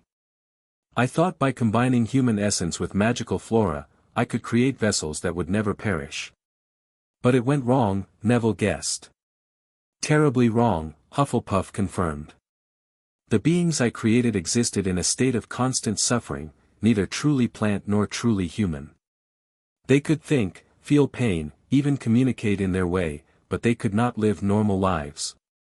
Harry remembered the disturbing images they'd seen in the astrolabe of memory, the creature with human eyes reaching for Hufflepuff with leafy appendages. "What happened to them?" Hermione asked gently. Hufflepuff's echo looked pained. "Most I was able to release from their suffering. But one I could not bring myself to end." The plants around them rustled, though there was no breeze. Harry felt a strange pressure in his mind, like something trying to communicate without words. "Is it still here?" Luna asked, her dreamy voice tinged with unusual solemnity. "In this garden?" "Yes," Hufflepuff admitted. "My firstborn, transformed. Neither alive nor dead, but existing in a twilight state sustained by the aqua vitae. I could not destroy what remained of my child, so I made this garden a sanctuary instead." The rustling grew louder, and the path ahead widened as plants drew back to reveal what looked like an enormous tree. Its trunk was gnarled and twisted into a shape that disturbingly resembled a human form frozen in a silent scream. What might have been arms reached toward the sky, ending in branch-like fingers that swayed gently. And embedded in the trunk, barely visible beneath layers of bark, was what appeared to be a human face, eyes closed as if sleeping. "This is Leaf," Hufflepuff said softly. "My son." Neville approached the tree-like being slowly, his face a mixture of horror and fascination. "He's aware. After all this time?" "In his way," Hufflepuff confirmed. "His consciousness ebbs and flows with the seasons. He is most aware in spring and summer, dormant in winter. He guards this garden and the secrets it contains." "What secrets specifically?" Harry asked, trying to keep them focused on their mission despite the disturbing revelation. "My masterwork, the heart of the garden," Hufflepuff explained. "A seed containing the essence of my experiments. With it, one could create new life forms, blending the properties of different magical species, even humans, at will. That's what Blackthorn's after," Hermione realized. "Along with the other founders' masterworks." Hufflepuff nodded gravely. "The heart of the garden alone is dangerous enough, but combined with Ravenclaw's thought harvester, Gryffindor's bloodthirster, and Slytherin's mirror of absolute truth. The power would be beyond imagining. How do we strengthen the defenses? Harry asked. That's why we came tonight. Before Hufflepuff could answer, the entire garden trembled violently. Plants swayed and twisted as if in pain. The golden liquid in the fountain splashed over the sides. The tree being, Leaf, shuddered, and its eyes snapped open, revealing irises of pure green that fixed on them with unmistakable intelligence. He's attacking again, Hufflepuff's echo said urgently. Forcing his way through the outer barriers. You must help reinforce them. How? They asked in near unison. The garden must recognize you as its protectors, Hufflepuff explained quickly. Each of you must offer something, blood freely given to the soil, knowledge freely given to the air, magic freely given to the water. Blood magic again, Ron muttered uneasily. Not dark magic, Hufflepuff corrected. Old magic. Magic based on willing sacrifice, not force-taking. Another tremor shook the garden, stronger this time. Several smaller plants were uprooted, writhing in distress. Quickly, Hufflepuff urged. Neville, as Hufflepuff's guardian, you must lead. Neville looked terrified but determined. He stepped forward to the edge of the fountain and pulled out a small knife he used for herbology. Without hesitation, he pricked his finger and allowed 3 drops of blood to fall into the golden liquid. I offer my blood to protect this garden and its secrets, he said, the words coming to him instinctively. Harry followed suit, then Ron, Hermione, Luna, and finally, with visible reluctance, Malfoy. As each drop of blood touched the liquid, it flared with golden light. Now knowledge, Hufflepuff instructed. Share a truth you hold dear with the garden. One by one, they spoke aloud something important to them. Neville spoke of his parents and his hope to make them proud. Harry of his love for his friends. Ron of his family's importance to him. Hermione of her belief in justice. Luna of her conviction that there was magic beyond what most wizards recognized. And Malfoy, after a long pause, of his fear of failing his family. As they spoke, the air around them seemed to thicken and glow, absorbing their words. Finally, magic, Hufflepuff said. Cast your most meaningful spell into the water. Each drew their wand and cast. Neville used a complex growing charm that caused nearby plants to flourish. Harry cast his Patronus, the silver stag prancing briefly before dissolving into the fountain. Ron produced a powerful shield charm. Hermione conjured her signature blue flames. Luna created a spell that made the air shimmer with tiny lights. And Malfoy, surprising them all, cast a healing spell that sealed the small cuts on all their fingers. The golden liquid in the fountain began to swirl, rising up in a spiraling column that reached toward the ceiling. It expanded outward, forming a dome of shimmering energy that encompassed the entire garden. The tremors subsided, and the plants settled back into place, though they remained alert and watchful. It worked, Hufflepuff said with relief. The garden recognizes you now. Its defenses will hold stronger against intrusion. The tree being, Leaf, made a rustling sound, its branch arms swaying in what seemed like approval. Its green eyes focused on Neville, who stood transfixed. He's trying to communicate with you, Luna said, placing her strange spectacles over her eyes. Oh. How fascinating. What is it? Harry asked. He's showing Neville where the heart of the garden is hidden, Luna replied, watching something the others couldn't see. And how to use it if necessary. Neville's expression became distant, as if he was seeing something beyond the physical garden. After a moment, he gasped and staggered slightly. I saw it, he whispered. The heart, it's beautiful and terrible at the same time. And I know how to find it now. Good, Hufflepuff's echo said. That knowledge must be preserved. But remember, the heart must remain here, protected. In the wrong hands, it could create monstrosities beyond imagining. Like Leaf? Hermione asked gently. Hufflepuff's expression turned sorrowful. Leaf was born of love and grief, not malice. What Blackthorn would create would be born of ambition and power hunger. Far worse. The garden trembled again, but more gently this time, a warning rather than an attack. He hasn't given up, Malfoy noted grimly. He's just regrouping. You should continue to the main chamber, Hufflepuff advised. The other sections need strengthening as well. And there is more you must learn about what Blackthorn truly seeks. Can we get there from here? Harry asked, looking around for another exit. Hufflepuff's echo gestured, and a new path opened among the plants, leading away from the fountain. This will take you to the central chamber. But be warned, now that you've connected with this garden, its magic will affect you. Dreams, insights, perhaps even new abilities may manifest. What kind of abilities? Ron asked, looking both intrigued and wary. That depends on the individual, Hufflepuff said with a small smile. The garden responds differently to each person's nature. With that cryptic answer, Hufflepuff's echo began to fade. Protect my garden, her voice lingered after her form had disappeared. And remember, not all creations are monsters, even when they appear so. The group exchanged uncertain glances before following the new path through the living garden. As they walked, Harry noticed the plants seemed to reach toward them, not threateningly but almost, affectionately. Flowers turned to follow their progress, vines gently brushed against them before retreating. They know us now, Neville said, seeming more confident here among the plants than Harry had ever seen him. They'll help protect us.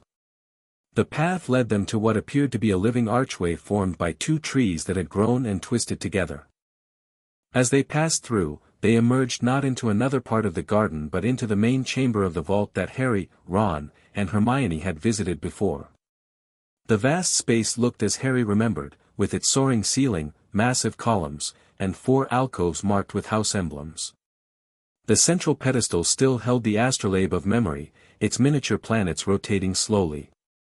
But now Harry noticed new details, runes carved into the floor that glowed faintly with magic, elaborate mosaics depicting scenes from wizarding history, and what appeared to be star charts on the domed ceiling. Remarkable, Hermione breathed, turning in a slow circle to take it all in. This place is a treasure trove of historical magic. It's a death trap if Blackthorn gets what he wants, Malfoy countered grimly. The 4 founder echoes materialized around them, Gryffindor with his armor and confident stance, Ravenclaw with her regal bearing and penetrating gaze, Hufflepuff with her kind smile, and Slytherin with his calculating eyes. You have begun well, Gryffindor's echo said. Hufflepuff's garden is reinforced. But 3 sections remain vulnerable. And Blackthorn grows bolder in his attempts, Ravenclaw added. He has recruited help, ministry wizards who believe they are simply cataloging historical artifacts. How do you know? Harry asked. The vault maintains awareness of those who seek it, Slytherin explained. We can sense their intentions, their methods. Blackthorn has told his associates they are searching for Founders' relics to be preserved in the Ministry archives. They do not know his true purpose. Which is what, exactly? Malfoy asked. My family's records speak of the masterworks, but not why someone would want all 4 together. The Founder echoes exchanged glances, seeming to debate how much to reveal. Together, our masterworks form what we called the Founder's crucible, Gryffindor finally said. A means to reshape magic itself. Reshape magic? Hermione repeated, looking alarmed. How is that possible? Magic as you know it is governed by certain laws and limitations, Ravenclaw explained. But those laws were not always fixed. In our time, magic was wilder, more responsive to will and intent. As wizarding society developed, we realized the danger of such unpredictable power, Hufflepuff continued. Working together, we created our masterworks to help establish the foundations of modern magical theory. We essentially crystallized magic into its current form, Slytherin finished. A more stable, controlled version that could be taught systematically. And these masterworks could reverse that process? Harry asked, beginning to understand the enormity of what they were protecting. Precisely, Gryffindor confirmed. In the right configuration, they could unravel the structures we established, returning magic to its primordial state. Which would cause chaos, Ravenclaw warned. Modern wizards have no experience with raw, unstructured magic. Spells would become unpredictable, potions unstable, magical creatures might change nature or evolve rapidly. But someone with knowledge of the original principles, someone who understood what we did, Slytherin added, could reshape magic according to their own design, Hermione finished, horrified. They could essentially rewrite the rules of magic itself. That's insane, Ron exclaimed. Why would Blackthorne want to do that? Power, Malfoy said simply. Imagine controlling the very fabric of magic, deciding which spells work and which don't, who can access what types of magic, maybe even who can use magic at all. He could make himself the most powerful wizard in history, Harry realized. More powerful than Voldemort ever dreamed of being. Or he could destroy the magical world entirely, Luna observed in her dreamy voice, though her eyes were sharper than usual. If he miscalculates, the backlash would be catastrophic. Which is why we must strengthen the remaining sections, Gryffindor urged. Starting with my own. The founder echoes led them to the Gryffindor alcove, the section Harry had explored on his first visit. The glass case containing the Bloodthirster sword still stood behind the massive oak desk, the blade's metal rippling ominously in the torchlight. My masterwork, Gryffindor said, gesturing to the sword. Forged with blood magic and imbued with the ability to absorb the essence of those it slays. How do we strengthen its defenses? Harry asked, eyeing the weapon warily. As in Hufflepuff's garden, you must be recognized by the magic here, Gryffindor explained. But my chamber responds to courage rather than nurturing. You must face your fears. Face them how, exactly? Ron asked nervously. Gryffindor gestured to a rune-covered circle inscribed on the floor that Harry hadn't noticed before. Step inside, and the circle will draw forth what you fear most. Confront it, and my chamber will recognize your bravery. The 6 students exchanged apprehensive looks. Who wants to go first? Harry asked, knowing he should volunteer but finding himself uncharacteristically reluctant. To everyone's surprise, Neville stepped forward. I will, he said, his voice only slightly shaky. Neville, you don't have to, Hermione began, but Neville shook his head. I'm a Gryffindor too, he said firmly.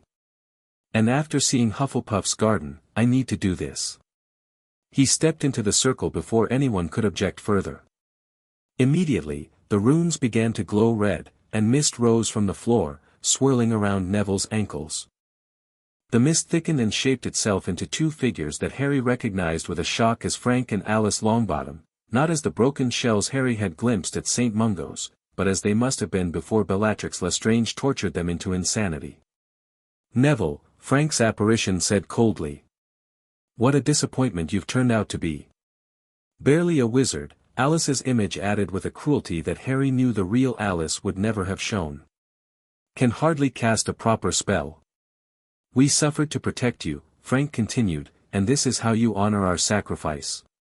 By being mediocre. Neville stood frozen, his face a mask of pain as his greatest fear manifested, his parents, restored to sanity, only to reject him as unworthy. You're not real, Neville finally said, his voice trembling but growing stronger. My parents would be proud of me. They wouldn't care if I wasn't the best at spells. They'd care that I try my hardest, that I stand up for what's right. The apparitions hissed and grew more menacing, circling Neville like predators. You'll never be the wizard they were, they taunted. Never brave enough, never talented enough, never enough. That's not true, Neville replied, standing taller. I've faced Death Eaters. I've fought alongside my friends. I just communed with a centuries-old plant-human hybrid and didn't run screaming. I'm not the frightened boy I used to be. As he spoke, his confidence grew, and the apparitions began to fade. "I am Neville Longbottom," he declared firmly. "I am the son of Frank and Alice Longbottom. I am a guardian of Hufflepuff's garden. And I am brave enough to stand here and tell you that you have no power over me anymore." The apparitions shrieked and dissolved completely. The runes flared bright red before settling into a steady glow. Neville stepped out of the circle, shaking but with a new determination in his eyes. "Well done," Gryffindor's echo said with approval. "True courage isn't fearlessness, it's facing your fears despite them." One by one, the others took their turns in the circle. Ron faced a scenario where he was forever overshadowed by his brothers, and Harry, never valued for himself. Hermione confronted a world where her intelligence couldn't solve the problems that mattered most. Luna faced the moment of her mother's death, but this time with the belief that it was her fault. Malfoy, to everyone's shock, had to watch his parents tortured by Voldemort for his failures. And Harry found himself facing not Voldemort, as he expected, but a vision of everyone he loved turning away from him, leaving him as alone as he had been in the cupboard under the stairs. Each overcame their fear in their own way, and with each victory, the runes in Gryffindor's section glowed brighter. When Harry, the last to go, stepped out of the circle, the entire alcove pulsed with red light that spread outward into the main chamber. "My section is secure," Gryffindor announced with satisfaction. "For now. We should continue to Ravenclaw's section," Hermione suggested, looking toward the blue emblazoned alcove. "While the defenses are holding." "Indeed," Ravenclaw agreed. "My chambers will test your minds rather than your hearts." But before they could proceed, the Founder's watch in Harry's pocket grew hot, alarmingly so. He pulled it out to find all 4 symbols glowing brightly and pulsing in an urgent rhythm. "That's not good," Malfoy said, his usual sneer replaced by genuine concern.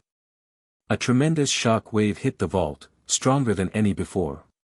The very foundations seemed to shake. Dust and small stones rained from the ceiling, and the astrolabe of memory wobbled dangerously on its pedestal. "He's found a weakness," Slytherin's echo said urgently. "Where the sections join. He's trying to force his way through." "We haven't reinforced all the sections," Hermione cried.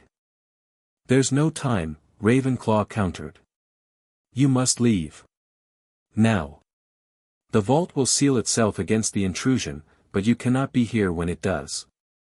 "But what about strengthening the other sections?" Harry protested. "Another night," Gryffindor promised. "If the vault holds. Go, quickly." Another shock wave hit, and a crack appeared in one of the massive columns. The Founder echoes began to flicker and distort. "He's draining the vault's power," Hufflepuff's echo explained, her form becoming transparent. "We cannot maintain these forms much longer." "The Slytherin entrance," Malfoy said decisively. "It's closest and will lead us directly to the dungeons." They ran for the green emblazoned alcove as the chamber continued to shake around them. Slytherin's section was dark and austere compared to the others they'd seen, filled with strange artifacts under glass domes, ancient texts in locked cases, and at its center, the tall mirror Harry had glimpsed in the astrolabe's visions. "Do not look directly into the mirror," Slytherin warned as they hurried past it. "It shows absolute truth, which few minds can bear." Harry averted his eyes, though he caught a silvery reflection from the corner of his vision that seemed to shift and change, trying to draw his attention. He forced himself to focus on following Malfoy, who led them to a hidden door at the back of the alcove. "Blood magic again," Malfoy explained, pressing his palm against a serpent carving. The snake bit him, drawing blood, and the door swung open to reveal a narrow staircase leading upward. "Go," Slytherin's echo commanded as the chamber shook more violently. "We will try to repair the damage before he breaks through completely." They fled up the stairs as the vault continued to tremble behind them. The staircase seemed endless, winding upward through the castle foundations. Finally, they emerged behind a tapestry in a dungeon corridor not far from the Slytherin common room. Just as they caught their breath, a final, massive tremor shook the entire castle. Harry felt something shift in the magic around them, like a door slamming shut with tremendous force. The Founder's watch in his pocket went cold suddenly. The vault has sealed itself, Luna observed, her dreamy voice tinged with concern. It's gone dormant to protect the masterworks. What does that mean? Ron asked. Can we still get back in? Not tonight, Malfoy said grimly. Maybe not for days.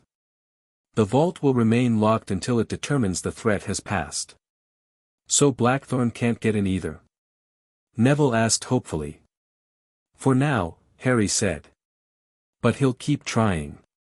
And next time, he might succeed. They made their way cautiously back toward the main part of the castle, checking the Marauders' map to avoid Filch and the teachers who had undoubtedly been awakened by the tremors. The map showed chaotic movement throughout Hogwarts, teachers patrolling corridors, Dumbledore in his office with McGonagall, and Blackthorne, interestingly, in what appeared to be the Room of Requirement. What's he doing there? Ron wondered, peering at the map. Looking for another way in, maybe, Hermione suggested. Or hiding evidence of what he's done. They split up near the Great Hall, with Malfoy returning to the Slytherin dungeons while the others made their way back to their respective houses. As they parted, Malfoy surprised them with an earnest warning. Be careful, all of you, he said, his usual sneer absent. Blackthorne won't give up easily. And after tonight, he'll know others are interfering. Why do you care, Malfoy? Ron asked suspiciously.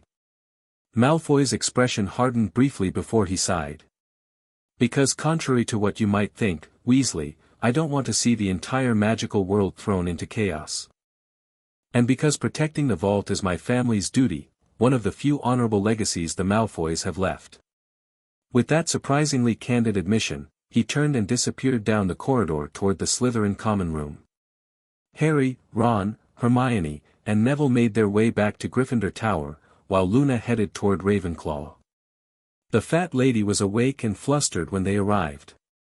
Goodness, what is happening tonight? She exclaimed. The whole castle has been shaking. Password? Dillagrout, Harry supplied, and she swung open, still muttering about inconsiderate students being out at all hours during what might be an earthquake. The common room was unsurprisingly full of awakened Gryffindors speculating about the tremors. Katie Bell was organizing prefects to check on the younger students, while several seventh years were debating whether the castle was under attack. There you are. Ginny exclaimed, hurrying over to them. Where have you been? McGonagall was looking for you earlier. We were in the library, Hermione lied smoothly. Studying for that defense against the dark arts essay. When the tremors started, we got stuck behind a bookcase that fell over. Ginny looked skeptical but was distracted by Colin Creevey announcing that Professor McGonagall was on her way to the tower to address all Gryffindor students. Sure enough, minutes later, Professor McGonagall entered the common room, her tartan dressing gown belted tightly and her hair in a neat bun despite the late hour. Students, please calm yourselves, she called over the chatter. There is no immediate danger. The tremors appear to have been caused by a shift in Hogwarts' magical foundations, a rare but not unprecedented occurrence in a castle this ancient and this thoroughly enchanted. Harry, Ron, Hermione, and Neville exchanged knowing glances. McGonagall continued. All students are to remain in their dormitories until morning. Classes will proceed as scheduled tomorrow unless you hear otherwise. Prefects, please ensure all students are accounted for. Her sharp eyes scanned the room and landed on Harry's group. Mr. Potter, a word, if you please. Harry reluctantly followed her to a corner of the common room, aware of curious eyes watching them. Mr. Potter, McGonagall said quietly, the headmaster would like to know if you have any insights regarding tonight's disturbance. Harry hesitated, unsure how much to reveal. Did Dumbledore know about the vault? Was McGonagall aware of it? I'm not sure what you mean, Professor, he said carefully. McGonagall's lips thinned. Harry, the headmaster is concerned that these tremors may be related to unusual magical activity within the castle, activity that might involve you, given your history of finding yourself at the center of such events. I didn't cause the tremors, if that's what you're asking, Harry replied truthfully. No one is suggesting you did, McGonagall said impatiently. But if you know something about their origin, it would be helpful for the headmaster to be informed. Harry made a split-second decision. Actually, Professor, I've been meaning to speak with Professor Dumbledore. There's something I found that I think he should know about. McGonagall nodded, seeming relieved. He anticipated as much. He will see you in his office tomorrow morning at 7 o'clock, before breakfast. As she turned to leave, Harry called after her, Professor. What has Mr. Blackthorne told you about why he's here? McGonagall paused, her expression unreadable. Mr. Blackthorne is conducting an inventory of historically significant magical artifacts at Hogwarts. Why do you ask? Just curious, Harry said, trying to sound casual. He seems very dedicated to his job. Indeed, McGonagall replied dryly. Unusually so, one might think. Good night, Mr. Potter. As she left through the portrait hole, Harry rejoined his friends, who were waiting anxiously to hear what she had wanted. Dumbledore wants to see me tomorrow morning, Harry told them quietly. I think I'm going to tell him about the vault.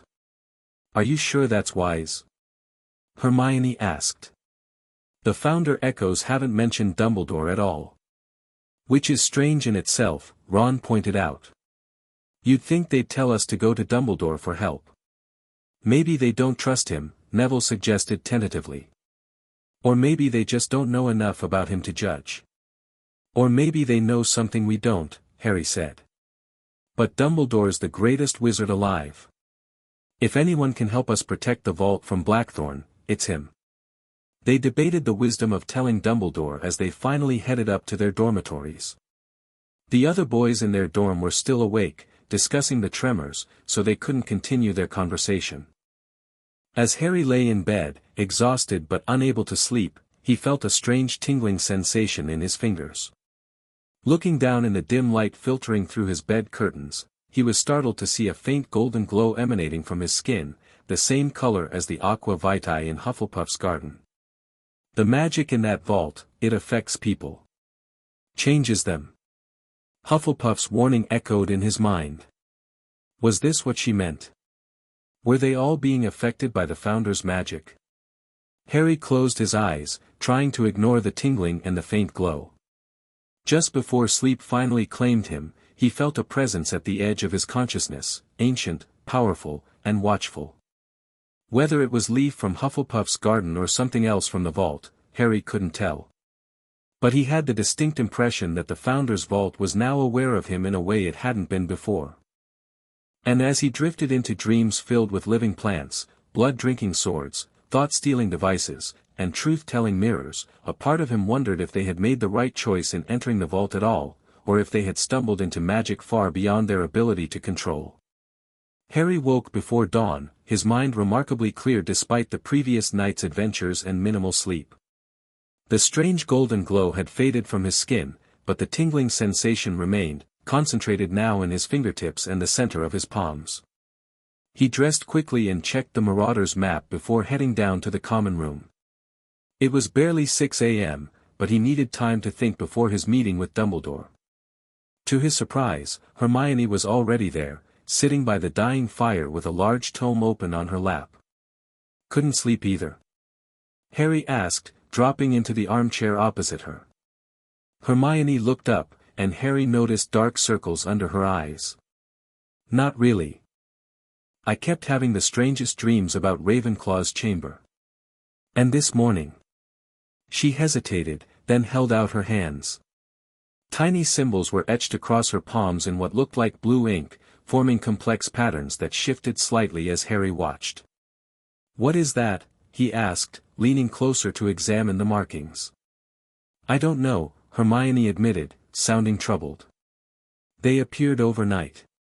I tried washing them off, but they won't budge. And the strangest part is, I can read them somehow, even though I've never seen this script before. What do they say? It's not exactly words, more like concepts. Mathematical principles.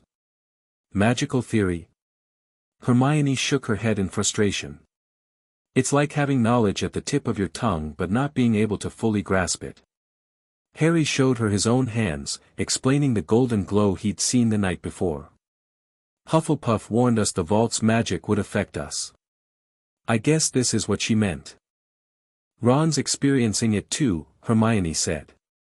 He told me his dreams were filled with battle strategies he'd never studied, and he woke up knowing exactly how to counter a dozen advanced hexes he's never even heard of. Gryffindor's influence, Harry guessed. Have you seen Neville or Luna? Not yet. But if the pattern holds, they'll be experiencing effects related to their corresponding founders. They sat in silence for a moment, contemplating the implications. What are you going to tell Dumbledore? Hermione finally asked. Harry sighed, running a hand through his perpetually messy hair. The truth, I think. Or most of it, anyway. He needs to know about Blackthorn and the vault. But I'm not sure I should tell him about our connection to it or these side effects we're experiencing. Be careful, Harry, Hermione warned. Something doesn't add up. Why hasn't Dumbledore intervened already if these tremors are threatening the castle? He must know something's happening. Maybe he doesn't know the cause, Harry suggested. Or maybe he's waiting to see who's involved before he acts. Or maybe he's letting it play out for some reason, Hermione said, voicing what they were both thinking. Dumbledore's tendency to withhold information, for Harry's own good, had proven dangerous in the past. I'll feel him out, Harry promised. See what he already knows before revealing too much. They continued discussing possibilities until it was time for Harry to leave for Dumbledore's office. As he stood to go, Hermione caught his arm. Harry, there's something else. The book I've been reading, I found it in the room of requirement last night. It mentions the Founder's crucible specifically. She turned the ancient tome toward him, pointing to a paragraph written in archaic language. It says the crucible was created not just to stabilize wild magic, but as a failsafe. A failsafe for what? In case magic itself became corrupted, Hermione said solemnly. The Founders foresaw the possibility that dark wizards might gradually twist magic toward destructive purposes. The crucible was designed to allow a complete reset if necessary, a way to purge corruption from the very fabric of magic. And Blackthorn wants to use it for the opposite purpose, Harry realized. To reshape magic to his own design. Exactly. Which makes me wonder if Voldemort is somehow involved. This is exactly the kind of power he would seek. Harry checked the time and swore softly. I need to go. We'll talk more after my meeting with Dumbledore. He hurried through the still quiet corridors, mind racing with this new information. If the crucible was even more powerful than they'd initially believed, Blackthorn's plans were even more dangerous. And if Voldemort was involved somehow? Harry shuddered at the thought. Reaching the stone gargoyle that guarded the entrance to Dumbledore's office, Harry gave the password, acid pops, and rode the moving spiral staircase upward. He knocked on the heavy wooden door and heard Dumbledore's calm enter. The circular office looked as it always did, filled with strange silver instruments, portraits of past headmasters, most pretending to sleep, and Fawkes the Phoenix perched majestically beside the desk. Dumbledore sat behind his desk, wearing robes of midnight blue embroidered with silver stars. His long fingers were steepled in front of him, and his blue eyes watched Harry with their usual penetrating gaze. Good morning, Harry, Dumbledore greeted him pleasantly. I trust you slept well despite the excitement last night. Not really, sir, Harry admitted, taking the offered seat across from Dumbledore. Professor McGonagall said you wanted to speak with me about the tremors. Indeed. Dumbledore studied him for a moment. I believe you may have insights into their cause that would be valuable to me. Harry hesitated, deciding to test the waters. Sir, what do you know about a hidden chamber beneath Hogwarts? Not the Chamber of Secrets, but something called the Founder's Vault. Dumbledore's expression remained impassive, but Harry noticed a subtle tightening around his eyes. I know many legends about Hogwarts, Harry. Some true, some merely fanciful. The Founder's Vault is among the more persistent myths, a chamber supposedly containing artifacts of great power created by all four founders. Why do you ask? Because I found it, Harry said directly. And I think Cadmus Blackthorne is trying to break into it. For once, Harry had the satisfaction of genuinely surprising Dumbledore. The headmaster's eyebrows rose, and he leaned forward with increased interest. You found the Founder's Vault, Dumbledore repeated. When?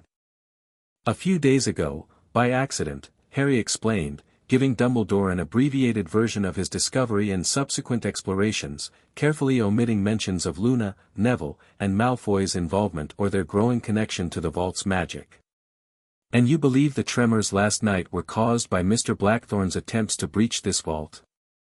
Dumbledore asked when Harry finished. I know they were, Harry confirmed. The vault's defenses are weakening. The Founder's Echoes said if Blackthorne gets his hands on their masterworks, he could reshape magic itself. Dumbledore was silent for a long moment, his eyes distant as if considering implications beyond Harry's understanding. Finally, he spoke. Harry, what you've discovered is both remarkable and concerning.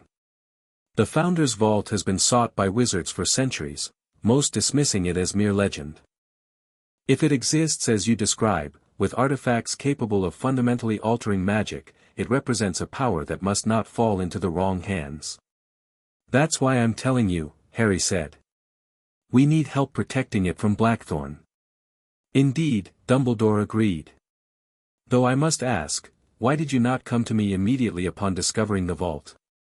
Harry shifted uncomfortably. I wanted to understand what I'd found first. And after meeting Blackthorne in your office that day, I wasn't sure who you trusted. A reasonable caution, Dumbledore acknowledged. Mr. Blackthorne arrived with impeccable ministry credentials and a seemingly legitimate purpose. However, I have had my doubts about his true intentions from the beginning. Which is why I assigned Professor McGonagall to monitor his activities. You suspected him? Harry asked, surprised. When a ministry official suddenly insists on cataloging Hogwarts artifacts during a time of war, one must question the timing, Dumbledore said with a slight smile. Especially when that official was previously dismissed from the Department of Mysteries under unclear circumstances. So you know about that too, Harry noted, relieved that Dumbledore seemed to be on the same page regarding Blackthorne. I make it my business to know the backgrounds of all who enter this castle, Harry. Dumbledore's expression turned more serious. Now, I must ask you not to return to the vault without my knowledge. If it is as dangerous as you suggest, we must approach it with extreme caution. But sir, the Founder's Echoes chose us to help protect it, Harry protested. They're teaching us how to strengthen its defenses. And who better to continue that work than the current headmaster of Hogwarts? Dumbledore suggested reasonably. I would like to visit this vault myself, Harry. Perhaps you could show me the entrance. Harry hesitated, a sudden inexplicable reluctance washing over him. Something about Dumbledore's request felt wrong, though he couldn't articulate why. I'm not sure that's possible right now, Professor, he said carefully. After last night's attack, the vault sealed itself. The Echoes said it would remain closed until it determined the threat had passed. I see, Dumbledore said, looking thoughtful. And how will you know when it reopens? Harry debated whether to mention the Founder's Watch but decided against it. The Echoes said they would contact us. Dumbledore studied him for a long moment, his blue eyes seeming to x-ray Harry's thoughts. Finally, he nodded. Very well, Harry. When the vault reopens, I would appreciate being informed. In the meantime, I will ensure that Mr. Blackthorne's activities are more closely monitored. And I suggest you continue your research into the Founder's Vault. The more we understand about what we're protecting, the better. Harry was surprised by Dumbledore's apparent acceptance. He had expected the headmaster to insist on taking control of the situation. Thank you, sir, he said cautiously. One more thing, Harry, Dumbledore added as Harry stood to leave. The magic of the Founders was potent and often unpredictable. If you or your friends experience any unusual effects, from your contact with the vault, I would strongly advise you to inform me immediately. Harry nodded noncommittally, careful not to touch his tingling palms. I'll keep that in mind, Professor. As Harry descended the spiral staircase, he couldn't shake the feeling that the conversation had gone too smoothly. Dumbledore had accepted his explanation with minimal questioning and seemed content to let Harry maintain his connection to the vault. Either the headmaster trusted Harry more than he'd shown in the past, or he wasn't revealing everything he knew about the situation. Harry was so lost in thought that he almost collided with someone at the bottom of the stairs. Looking up, he found himself face to face with Cadmus Blackthorne. "Mr. Potter," Blackthorne said silkily. "What a pleasant surprise. Early morning meeting with the headmaster." "Just discussing class options," Harry lied, taking an instinctive step back. Up close, Blackthorne looked haggard, with shadows under his eyes and a slight tremor in his hands that he tried to hide by clasping them behind his back. "Indeed. And here I thought you might be discussing last night's excitement." Blackthorne's smile didn't reach his eyes. "Fascinating phenomenon, those tremors. Almost as if the castle itself was fighting against something, or someone." "I wouldn't know," Harry said, keeping his expression neutral. "Excuse me, I need to get to breakfast." Blackthorne stepped aside, but as Harry moved past him, the ministry official spoke again, his voice dropping to a near whisper. "They haven't told you everything, you know. The founders kept secrets even from each other. Be careful what you believe, Mr. Potter." Harry froze momentarily before continuing down the corridor, not giving Blackthorne the satisfaction of a response. But the man's words echoed in his mind, aligning uncomfortably with his own growing suspicions that there was more to the Founder's vault than the echoes had revealed. By the time Harry reached the Great Hall, it was filling with students, the buzz of conversation focusing almost exclusively on the previous night's tremors. He spotted Ron, Hermione, and Neville at the Gryffindor table and joined them, immediately noticing that Neville looked different somehow, his posture straighter, his movements more confident. "Neville's got it too," Ron said quietly as Harry sat down. "Watch this." Neville held his hand over his goblet of pumpkin juice, and to Harry's astonishment, tiny green tendrils sprouted from Neville's fingertips, dipping into the liquid before retreating back into his skin. "I can feel plants now," Neville explained in a hushed voice, looking equal parts terrified and thrilled. "All of them, everywhere in the castle. Even that little cactus Professor Sprout keeps on her windowsill 3 floors up. They talk to me, in their way. And that's not all," Hermione added, glancing around to ensure no one was listening. "Luna came by earlier. Her eyes have changed, they're more silver than gray now, and she says she can see magic itself. Actual magical currents and flows around people and objects." "What about Malfoy?" Harry asked. "Has anyone seen him?" "Not yet," Ron replied. "But I'm guessing he's experiencing something Slytherin-ish. Extra slimy git powers, probably." "Ron," Hermione chided, though without much conviction. "What did Dumbledore say?" Neville asked, changing the subject. Harry quickly summarized his conversation with the headmaster and his subsequent encounter with Blackthorne. "Something doesn't feel right," he concluded. "Dumbledore was too accepting, and Blackthorne definitely knows more than he should. Maybe Dumbledore already knew about the vault," Ron suggested. "He knows about basically everything else in this castle. If he knew, why let Blackthorne stay?" Hermione countered. "And why not mention it to Harry before now?" "Maybe he couldn't," Neville suggested thoughtfully. "Maybe there's some kind of magical restriction, like only people the vault chooses can talk about it freely. That would explain why it isn't mentioned in Hogwarts, a history," Hermione mused. "Even though it seems like exactly the kind of significant historical feature that should be included." Their speculation was interrupted by the arrival of the morning mail. Owls swooped into the Great Hall, delivering letters and packages to students. Harry wasn't expecting anything, so he was surprised when a handsome eagle owl landed in front of him, extending its leg to deliver a small package wrapped in green paper.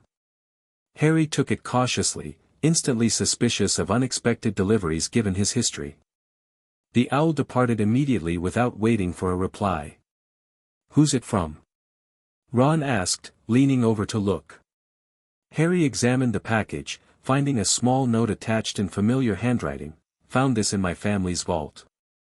Thought it might help." "DM, it's from Malfoy," Harry said, surprised. He carefully unwrapped the package to reveal a small, ornate silver box.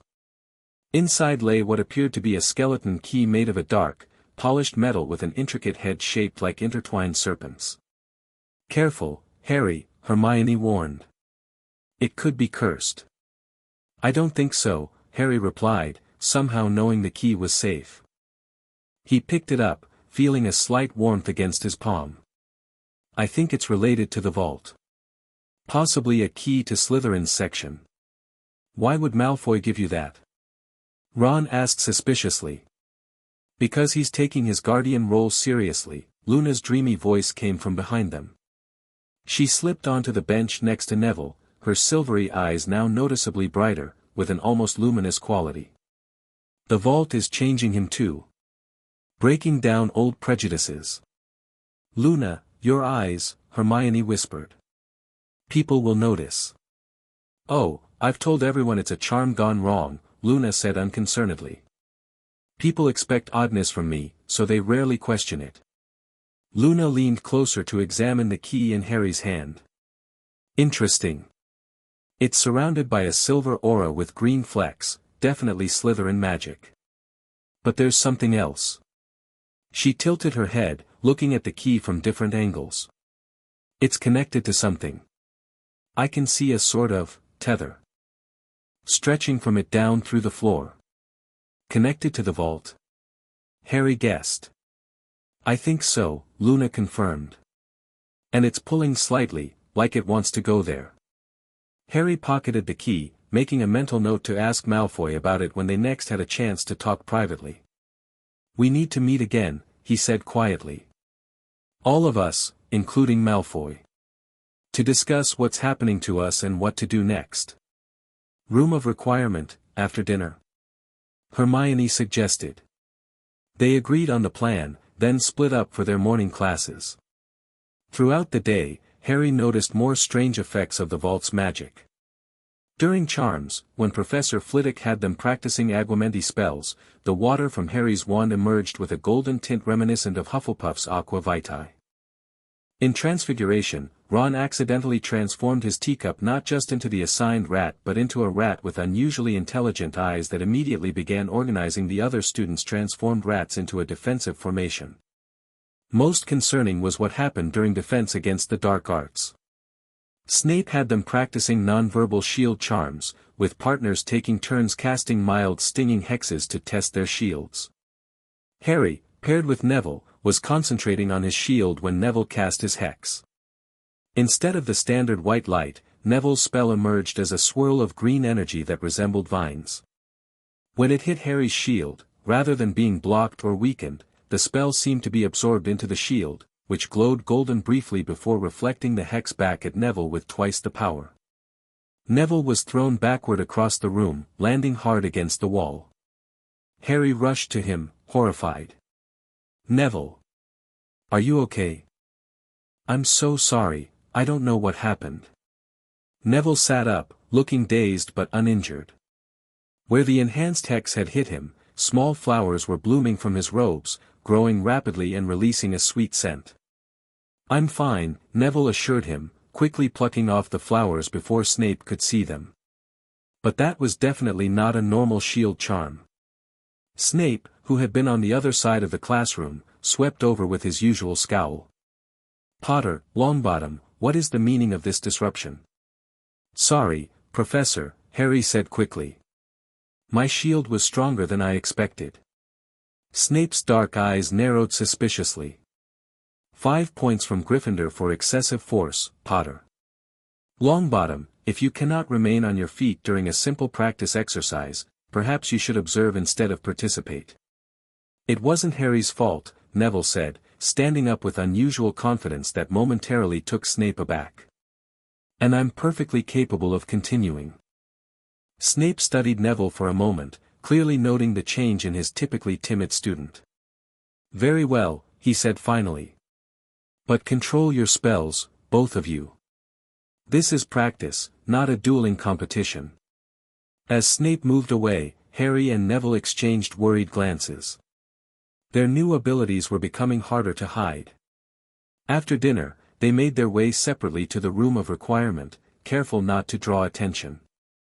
Harry arrived first, pacing 3 times with the now familiar thought, "We need a place to meet secretly and discuss the Founder's Vault, a place where we won't be overheard or interrupted." The door appeared, and Harry entered to find a slightly different room than before. The circular table remained, but now the walls were lined with 4 distinct sections clearly representing the Founder's domains: plants and comfortable furnishings in Hufflepuff's quarter, bookshelves and study areas in Ravenclaw's, weapons and training equipment in Gryffindor's, and strange artifacts and potion-making supplies in Slytherin's. The others arrived one by one, Hermione and Ron together, followed by Neville, then Luna, and finally Malfoy, who entered cautiously as if expecting a trap. "Thanks for the key," Harry said, holding up the silver object Malfoy had sent. "Want to tell us what it is?" Malfoy took a seat, looking uncomfortable among the Gryffindors. "It's the Slytherin Guardian Key. My father kept it in our family vault at Gringotts. According to our records, it can open Slytherin's section of the vault even when the main defenses are sealed." "Why give it to Potter?" Ron asked suspiciously. "Why not keep it yourself?" Malfoy hesitated, then rolled up his left sleeve to reveal strange, silvery markings that looked like tiny scales covering his forearm. "Because the vault is changing me. And I'm starting to think some of my family's beliefs might not align with what Slytherin actually intended." "You're getting scale patterns?" Hermione asked, fascinated despite herself. "And I can sense deception," Malfoy admitted reluctantly. "When someone lies, I see a sort of dark aura around their words. It's making conversations with my housemates rather challenging, as you might imagine." "We're all experiencing changes," Harry confirmed, and one by one, they described their new abilities and physical alterations. "It seems like each of us is developing traits related to our corresponding founder," Hermione observed. "I'm gaining access to Ravenclaw's knowledge, Ron to Gryffindor's battle skills, Harry to Hufflepuff's life magic combined with his existing connection to Gryffindor, Neville to Hufflepuff's plant mastery, Luna to Ravenclaw's magical perception, and Malfoy to Slytherin's truth-seeing." "But why?" Ron asked. "What's the point?" "I think the vault is preparing us," Luna said, her silver eyes distant. "Equipping us to protect it by giving us some of the Founder's powers." "Which suggests the threat is greater than just Blackthorne," Neville added, showing surprising insight. "The vault wouldn't react this strongly to a single ministry official, no matter how determined." "Unless he's working with someone more powerful," Malfoy suggested grimly. "Like the Dark Lord." A heavy silence fell over the group as they considered this possibility. "There's something else," Hermione said finally. "I've been researching the Founder's crucible, and I found references to a prophecy associated with it. Something about, when darkness threatens to corrupt magic itself, the heirs of the Four shall rise to cleanse or condemn." "Heirs?" Harry repeated. "You mean like blood descendants?" "Not necessarily," Hermione explained. "More like spiritual heirs, those who embody the Founder's true values and are chosen by their magic." "That's us," Neville said with unusual certainty.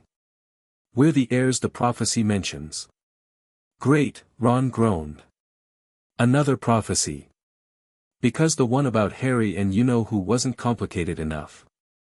"If you-know-who is involved," Malfoy said slowly, "then we're in more danger than we realized.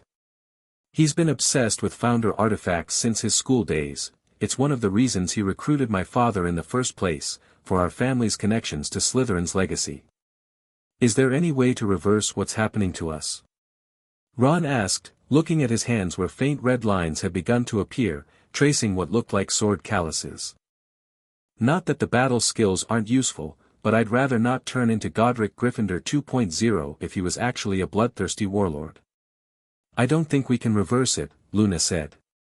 The magic has already begun changing us. But perhaps we can guide it, shape how it manifests. We need to get back into the vault, Harry decided. Continue strengthening the defenses and learn more about what we're dealing with. Malfoy, you said this key can open Slytherin's section even while the vault is sealed. Malfoy nodded. According to my father, yes. Each guardian family was given a key to their founder's section for emergencies. The Malfoy key is the only one I know the location of.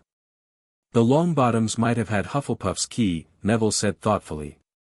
But if so, it was probably lost when they were attacked. And the Peveril key would have passed to the Potters, Hermione added, but your parents' house was destroyed, Harry. It could have been lost then. Actually, Luna interjected, my mother had Ravenclaw's key. Or at least, she was searching for it. I believe that's what she found the day she died, the experiment that killed her. So we have at least one key, Harry summarized. Which means we can access Slytherin's section, if not the entire vault. When should we try? Neville asked. Tonight's too risky, Hermione cautioned. After last night's tremors, security will be tighter. And we need to be better prepared. They agreed to wait 2 days, using the time to research more about the crucible and practice controlling their new abilities. Harry would continue to monitor the Founder's Watch for any sign that the vault was reopening on its own. As they prepared to leave, Malfoy pulled Harry aside. Potter, there's something else you should know. Blackthorne was asking very specific questions about you in potions today. Wanted to know if you'd been acting differently, showing any new abilities. What did you tell him? Harry asked sharply. Nothing useful, Malfoy assured him. But he's suspicious.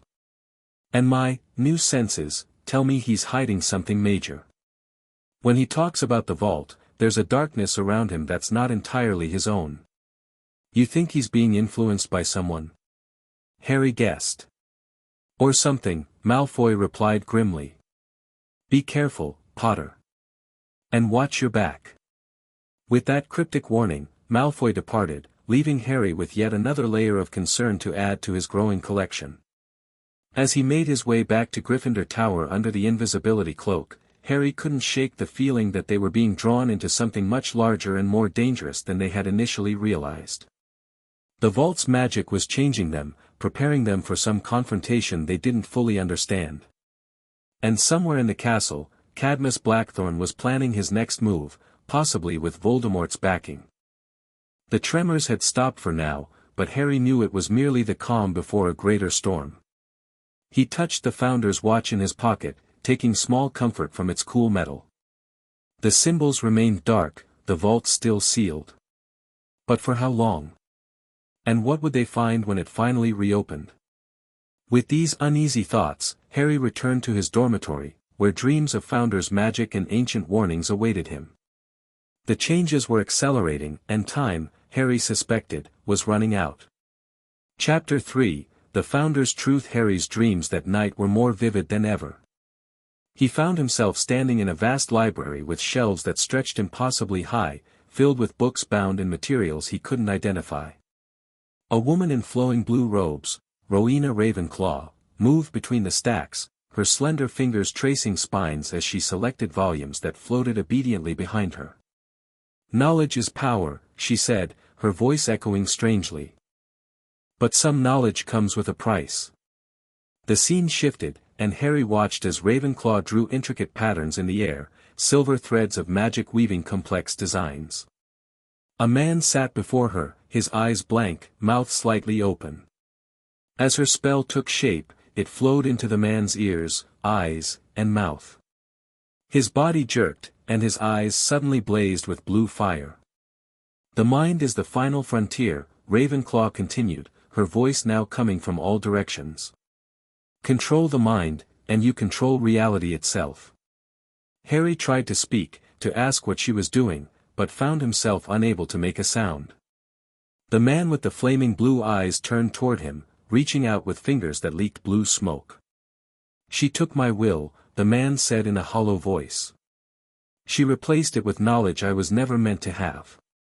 Now I am neither myself nor other, I am her creation." The library around them began to crumble, books bursting into blue flames. Ravenclaw watched impassively as her life's work burned. "This is why we sealed it away," she told Harry. "Because even I feared what I had discovered. The power to reshape thought itself is too great a temptation." Harry woke with a gasp, his body drenched in sweat.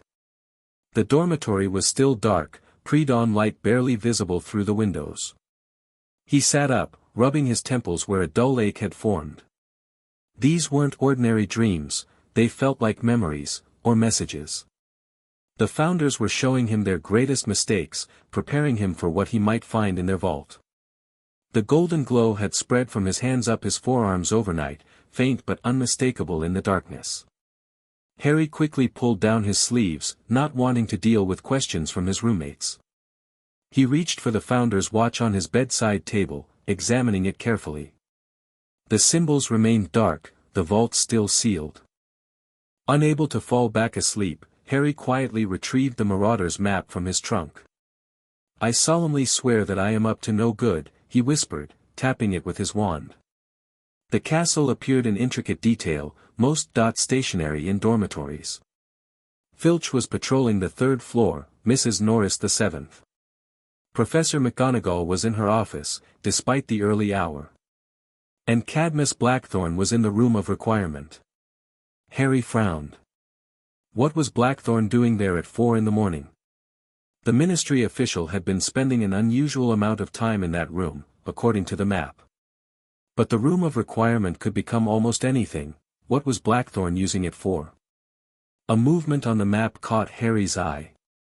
A dot labeled Draco Malfoy was moving through the dungeons, heading not toward the Slytherin common room but deeper into the castle's foundations. Harry watched as Malfoy's dot disappeared from the map entirely, presumably entering an area the Marauders had never mapped.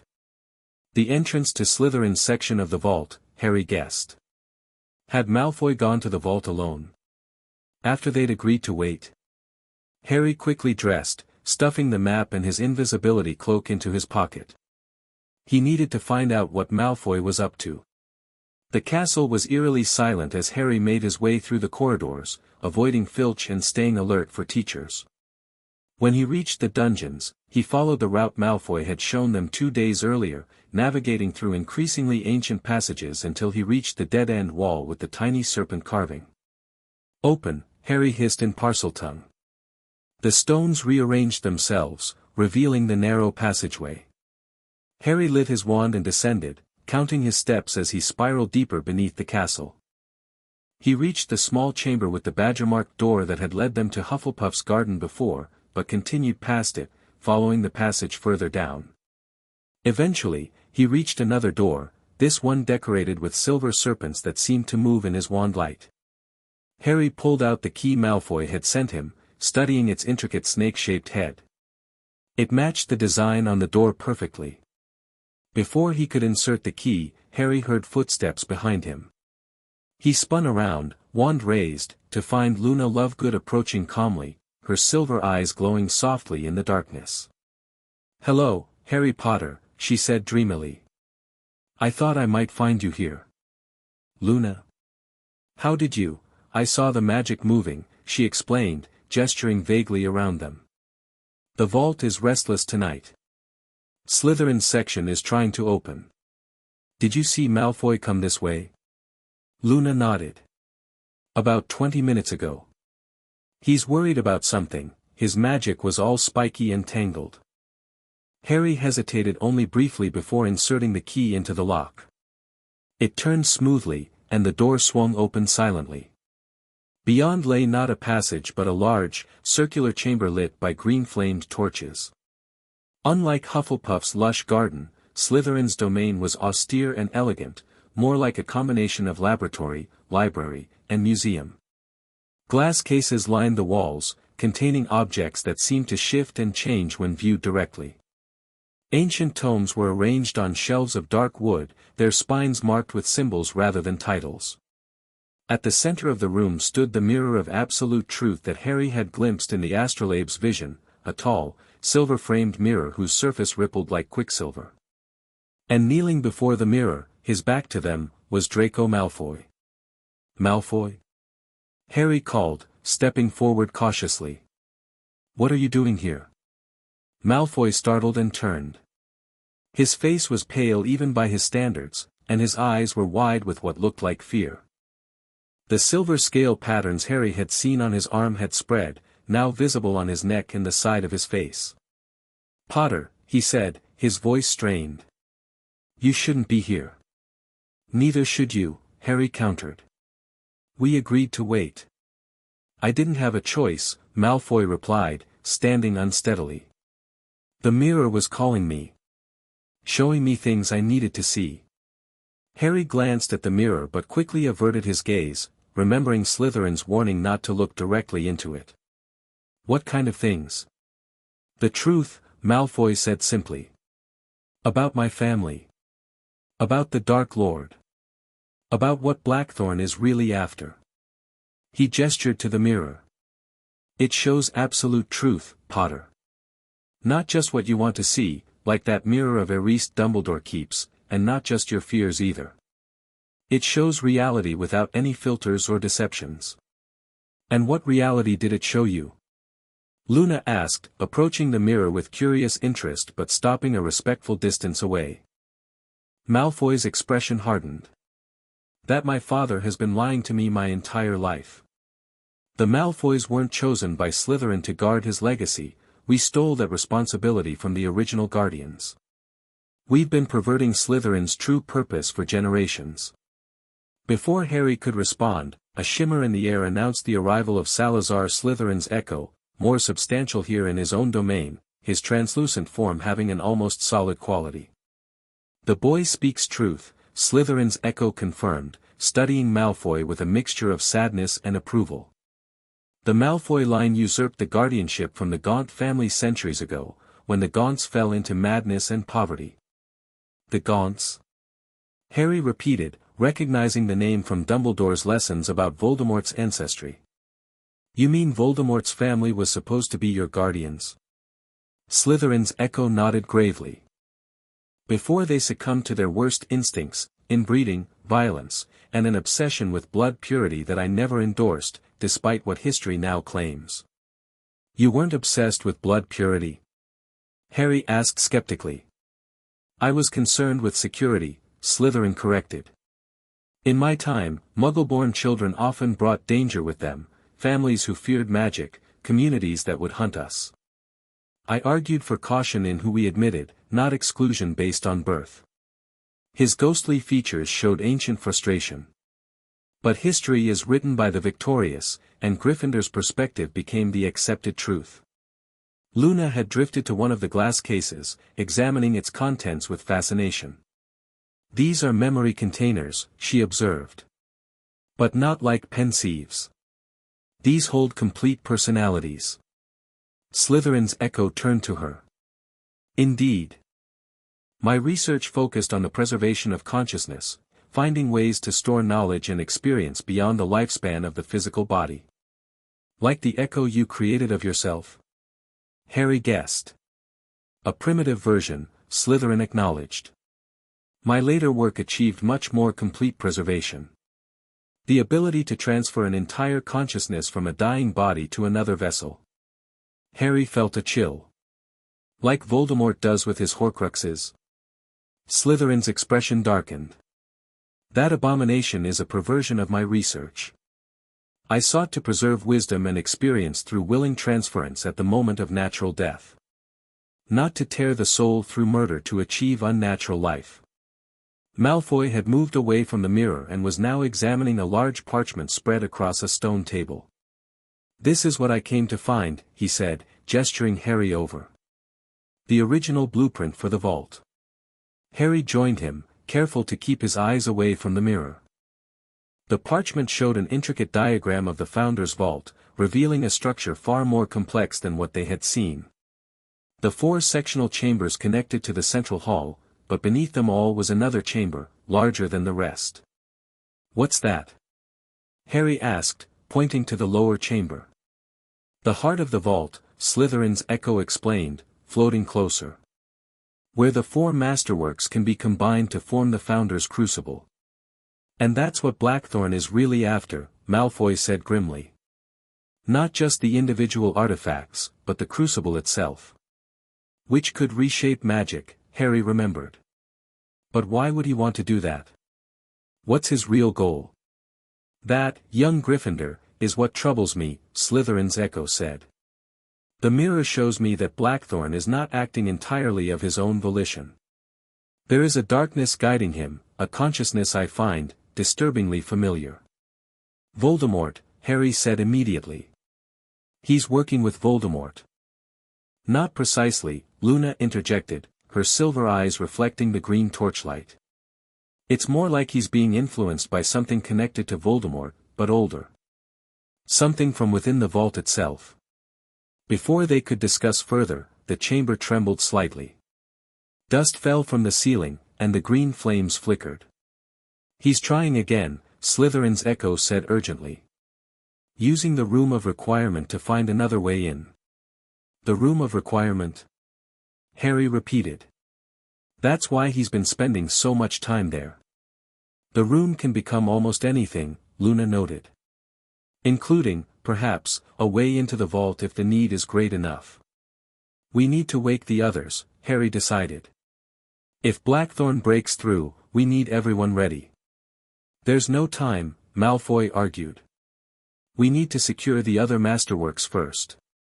He pointed to the blueprint. "If we can get to the heart of the vault and control the crucible ourselves, we can stop Blackthorne regardless of which section he breaches." Slytherin's echo studied them thoughtfully. "The Malfoy boy is right, though not for the reasons he thinks. The heart can only be accessed when all 4 masterworks are brought together in the central chamber. If you control even one, Blackthorne cannot complete the crucible." Another tremor shook the chamber, stronger this time. "He's getting closer," Luna observed, her head tilted as if listening to something only she could hear. "The castle's defenses are weakening." Harry made a quick decision.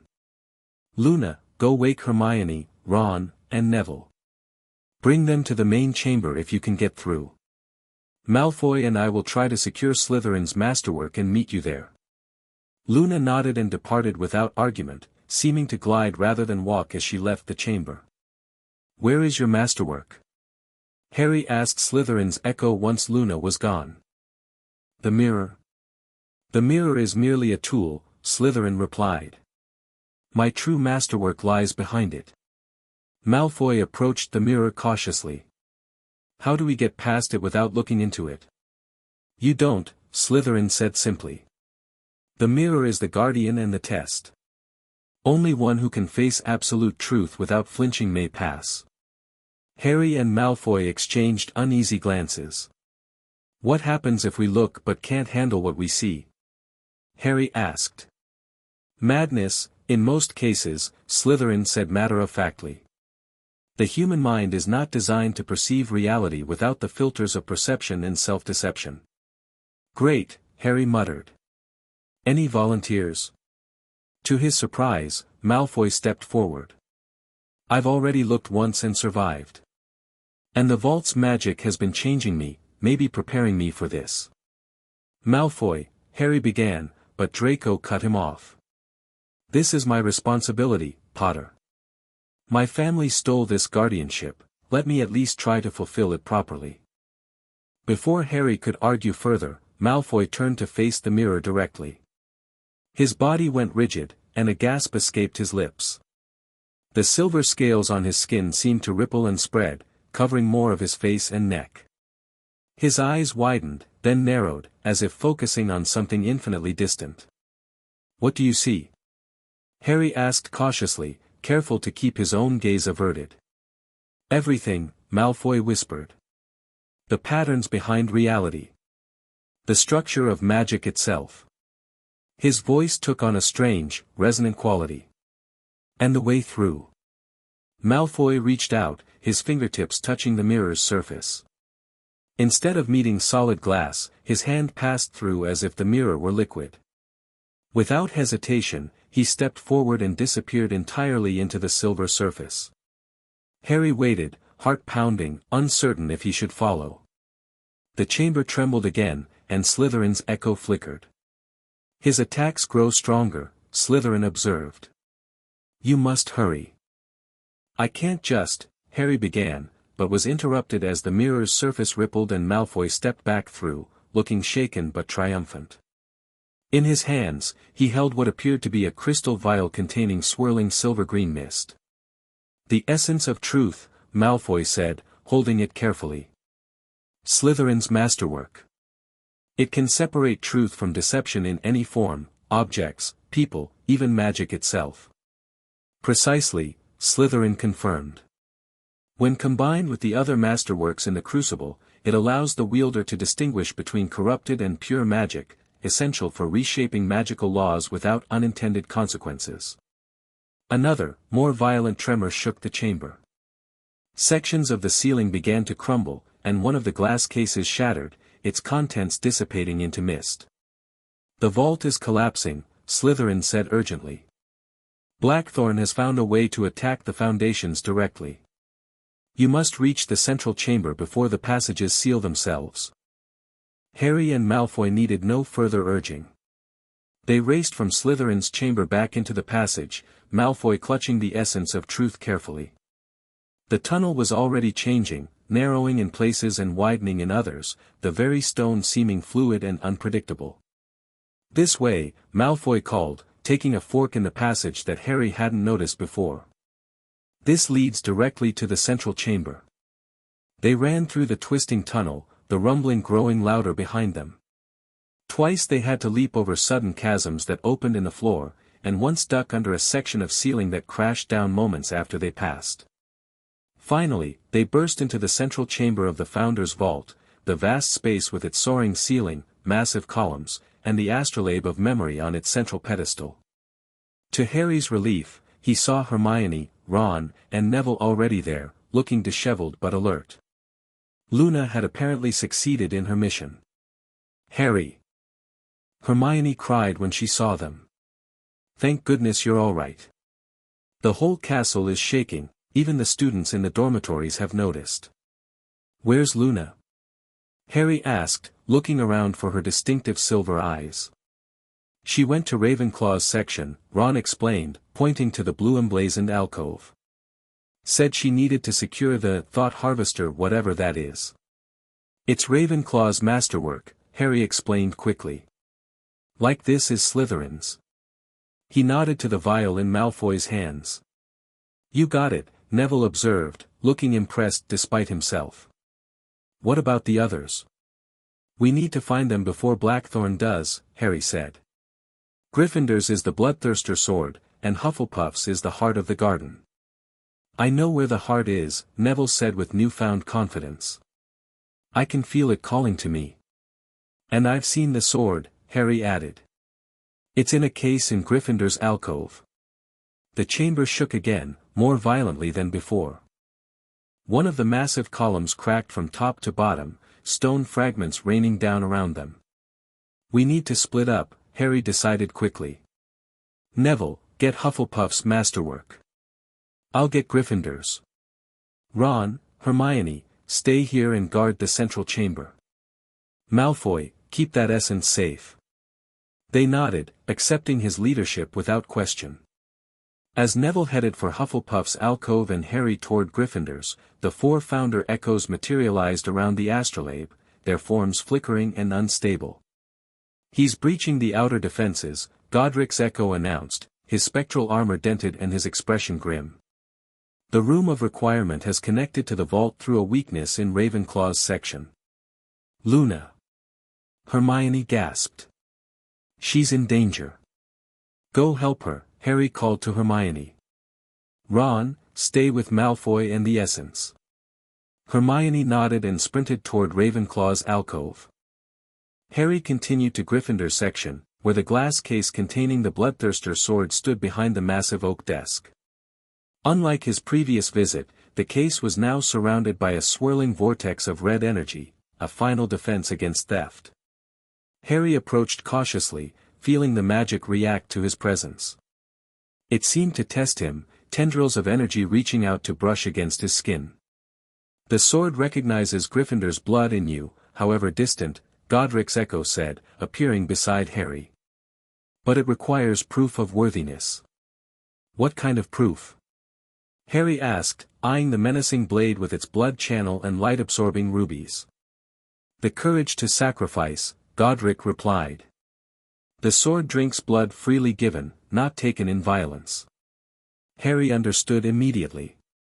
He drew his own wand and, without hesitation, made a small cut across his palm. He held his bleeding hand over the case, allowing drops to fall onto the glass. I offer my blood not in conquest but in protection, Harry said, the words coming to him instinctively. Not for power but for the greater good. The red vortex flared brightly, then subsided. The glass case dissolved, leaving the sword floating in midair. Harry reached out with his uninjured hand and grasped the hilt. The blade hummed with power, sending a jolt of energy up his arm that spread throughout his body. For a moment, he felt invincible, as if he could conquer any foe. Be careful, Godric warned, seeing Harry's expression. The sword will enhance your natural abilities, but it also amplifies your darker impulses. It was this temptation that led me astray. With a nod, Harry carefully wrapped the sword in his robe, trying to minimize direct contact with the metal. He returned to the central chamber to find Ron and Malfoy standing back to back, wands drawn, as the tremors increased. Neville's still in Hufflepuff's section, Ron reported. And we haven't heard from Hermione or Luna. As if summoned by his words, Hermione emerged from Ravenclaw's alcove, supporting a dazed-looking Luna whose silver eyes were now blazing with blue fire. In Luna's hands was what appeared to be a crystal skull etched with complex runes. The Thought Harvester, Luna said, her voice overlapping with itself as if multiple people were speaking simultaneously. Ravenclaw's masterwork. It contains the accumulated knowledge of hundreds of minds. Is she okay? Harry asked Hermione worriedly, noting Luna's strange voice and blazing eyes. The Harvester connected with her when she touched it, Hermione explained, looking concerned. It's like she's channeling multiple consciousnesses at once. Another tremor rocked the chamber, this one strong enough to topple one of the weakened columns completely. It crashed to the floor, narrowly missing Ron and Malfoy. Where's Neville? Harry demanded, looking toward Hufflepuff's alcove with growing concern. His question was answered as Neville emerged from the green-tinged entrance, clutching what looked like a glowing seed the size of his fist. Vines and small flowers grew from his arms, wrapping around the seed protectively. The heart of the garden, he announced, his voice deeper and more resonant than usual. Hufflepuff's masterwork. The power to create and nurture life itself. We have all 4 masterworks, Malfoy observed, holding up the essence of truth, which seemed to respond to the presence of the other artifacts by glowing more brightly. Now what? As if in answer, the astrolabe of memory at the center of the chamber began to spin rapidly, its miniature planets accelerating until they blurred into rings of light. The founder echoes materialized fully around it, their forms more solid than Harry had ever seen them. Place the masterworks in the astrolabe, Rowena's echo instructed. 1 at each cardinal point. Harry, Malfoy, Luna, and Neville approached the astrolabe, each carrying their respective masterwork. Following the founder's guidance, they positioned the artifacts around the device, the Bloodthirster sword to the north, the Heart of the Garden to the east, the Thought Harvester to the south, and the Essence of Truth to the west. As soon as the last masterwork was in place, the astrolabe's light intensified, shooting upward in a column of pure white energy that reached the vaulted ceiling. The floor beneath them began to shift, the central section descending like a massive elevator, carrying them all downward into a previously hidden chamber.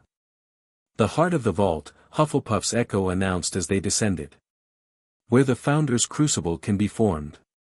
The chamber they entered was circular and domed, with walls of polished stone inscribed with runes from floor to ceiling. In the center stood a raised dais with 4 pedestals arranged in a perfect square. Between them was a shallow basin filled with a silvery liquid that reminded Harry of pensive memories. Place the masterworks on their corresponding pedestals, Slytherin instructed. The crucible will form itself. Before they could move, however, a new tremor shook the chamber, different from the others, more focused and deliberate. A section of the wall exploded inward, showering them with stone fragments. Through the newly created opening stepped Cadmus Blackthorne, accompanied by 3 other wizards in ministry robes.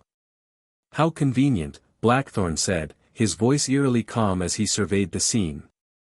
"You've brought all the masterworks together for me. Most efficient." Harry and the others raised their wands, forming a protective circle around the dais. "It's over, Blackthorne," Harry called. "Whatever you're planning, it stops now." Blackthorne laughed, the sound echoing unnaturally in the domed chamber. "Oh, Potter. Always so heroically naive. This isn't ending, it's just beginning." The ministry official's appearance had changed subtly, his eyes now had a reddish tint, and his skin seemed stretched too tight across his face. He moved with an unnatural fluidity, as if his joints worked differently than a normal human's.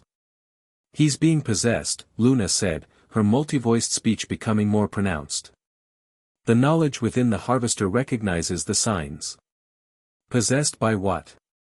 Ron asked, not taking his eyes off the intruders. It was Salazar's echo who answered, his voice tight with what sounded like ancient grief. "By my greatest mistake. The first consciousness I ever preserved, a wizard whose hunger for knowledge and power should have warned me of the dangers of my research." "Your apprentice," Blackthorne confirmed, his voice now layered with another, deeper tone. "The one you betrayed and imprisoned within your precious essence of truth when he sought to take your research further than you dared." "I imprisoned a monster who sought to use my work for domination," Slytherin's echo countered. "A man who would have sacrificed countless lives for his experiments." "A visionary," Blackthorne/the apprentice corrected. "Who understood that progress requires sacrifice." He turned his unsettling gaze to Harry. "Your Voldemort is but a pale shadow of what I would have achieved. His Horcruxes are crude imitations of my work with Salazar. How are you controlling Blackthorne?" Hermione demanded, her analytical mind still working despite the danger. "The ministry fools sought knowledge of the vault for years," the possessed man explained.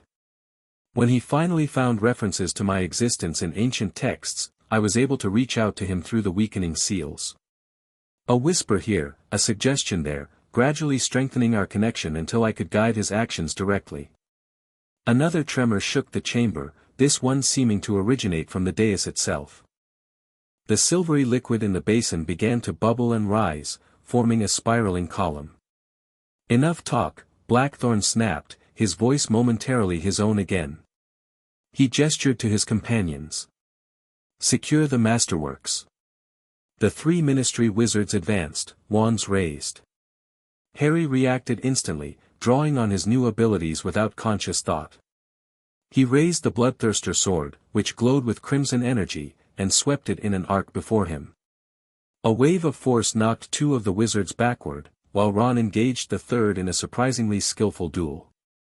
Neville had dropped to one knee, pressing his palms against the stone floor. Vines erupted from the seams between the blocks, wrapping around the fallen ministry wizards and binding them tightly. Luna stood perfectly still, her eyes blazing blue fire as she stared at Blackthorne. The possessed man faltered momentarily, clutching his head as if in pain. "She's attacking his mind," Hermione realized. "Using Ravenclaw's knowledge." Malfoy, meanwhile, had moved to protect the essence of truth, the silver scales on his skin now covering him completely, giving him an otherworldly appearance. "You can't have it," he said to Blackthorne, his voice resonating with power. "Your deception ends here." Blackthorne snarled, a sound no human throat should produce, and raised his wand. "Crucio," he roared, aiming at Malfoy. The curse struck an invisible barrier inches from Malfoy's scaled skin and rebounded, forcing Blackthorne to dive aside. The possessed man's face contorted with rage as he fired spell after spell at the defenders, each more vicious than the last. Harry found himself moving with speed and precision he'd never known, the bloodthirster sword humming in his hand as it seemed to anticipate and counter Blackthorn's attacks. Luna and Hermione worked in tandem, Luna providing insights from the thought harvester while Hermione translated them into precisely aimed spells. Ron protected their flanks with complex shield charms that shifted and adapted to each new threat. Neville continued to command the very stone of the chamber, creating obstacles and restraints that hampered Blackthorn's movements. As the battle raged, the Founder's echoes watched from the periphery, unable to directly intervene but offering guidance when possible. The crucible is activating on its own, Godric warned as the column of silver liquid rose higher, beginning to engulf the masterworks on their pedestals. The conflict is feeding it energy. If it fully forms while the apprentice controls Blackthorn, he could reshape magic to serve darkness, Rowena added urgently. We need to stop the process, Harry called to the others, ducking a blast of purple flame from Blackthorn's wand. No. Malfoy shouted back. We need to complete it before he can interfere. It's our only chance to purge his influence permanently. The chamber shook again, but this time the tremor came from above. The ceiling began to crack, dust and debris raining down upon them. Through the widening fissures, Harry could see the central chamber of the vault collapsing. The vault is failing, Hufflepuff's echo cried. The safeguards are breaking down. In the chaos, Blackthorn made his move. With inhuman speed, he leapt over Neville's entangling vines and landed on the dais. He plunged his hand into the rising column of silver liquid, which surrounded his arm like a glove. Too late, children, he crowed, his voice now entirely that of the ancient apprentice. The crucible recognizes me as Slytherin's student. It will obey my will. The silver liquid began to darken where it touched Blackthorn, turning an oily black that spread through the column. He's corrupting it, Slytherin's echo said, his voice heavy with ancient regret. My student is twisting my life's work, just as I always feared. Harry acted on instinct. Still gripping the bloodthirster sword, he charged forward, leaping onto the dais opposite Blackthorn. Without hesitation, he thrust his own hand into the column of liquid. The sensation was indescribable, like plunging into ice-cold water and molten metal simultaneously. Harry felt the magic flow through him, around him, into him. Voices filled his mind, thousands of them, from ancient to recent, speaking in languages he shouldn't understand but somehow did. Across from him, Blackthorn's face contorted with fury.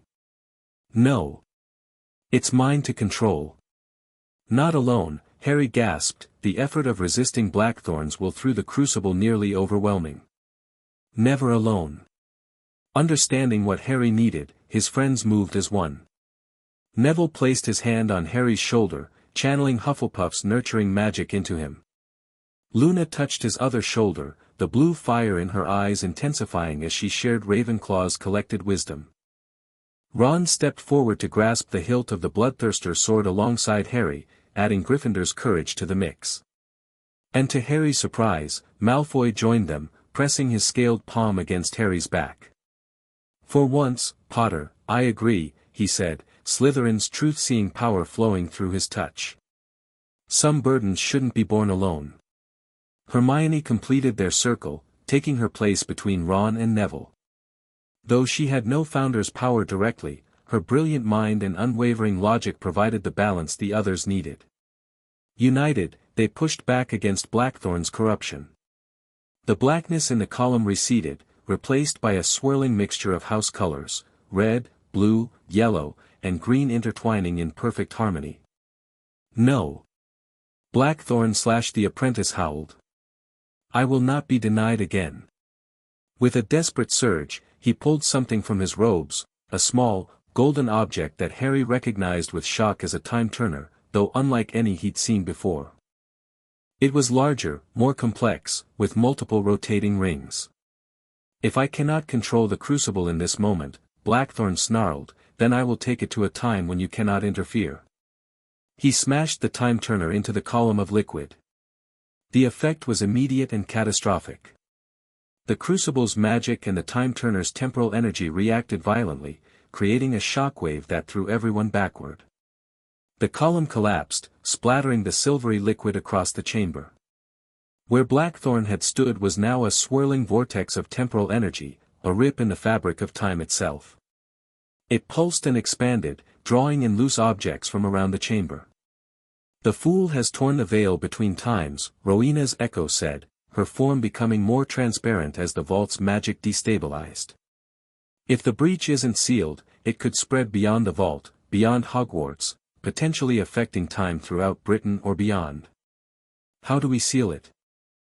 Harry demanded, struggling to his feet. The bloodthirster's sword still hummed in his grip, though more faintly now. "The masterworks," Slytherin's echo answered. "Together they can repair the breach, but at great cost. They will be consumed in the process." Harry looked at the 4 artifacts, the sword in his hand, the crystal skull that Luna cradled, the glowing seed nestled in Neville's palm, and the vial of mist that Malfoy had recovered. Such power they represented, such potential for both good and ill. "What about Blackthorn?" Ron asked, eyeing the temporal vortex warily. "And the apprentice controlling him?"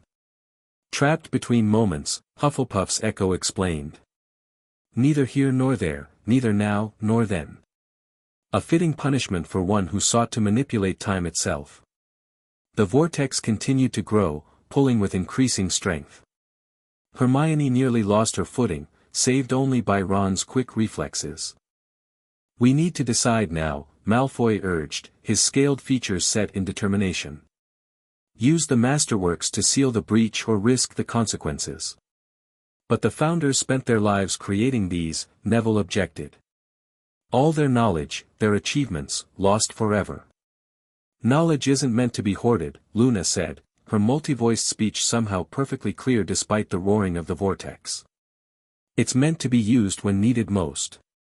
Harry looked at each of his friends, then at the founder echoes who were fading rapidly as the vault's magic unraveled. This was the moment of truth, the choice the vault had been preparing them for all along. "We use them," Harry decided. "But not blindly. Each of us has connected with a founder's power, we can preserve some of what they created within ourselves." Without waiting for further discussion, Harry stepped toward the vortex, the bloodthirster sword held before him. "Godric Gryffindor created this sword to absorb power," he called over the roar of temporal winds. "Let it absorb the breach instead." He plunged the sword into the center of the vortex. The blade glowed white-hot, vibrating so intensely that Harry could barely hold it. Ron stepped up beside him, adding his strength to Harry's grip. "Ravenclaw sought to preserve knowledge," Luna said, approaching with the thought harvester. "Let this knowledge serve to understand the breach." She placed the crystal skull beside the sword, where it began to glow with intense blue light. "Hufflepuff created life where none should exist," Neville continued, his voice steady as he added the heart of the garden to the growing configuration. "Let this life heal what has been broken."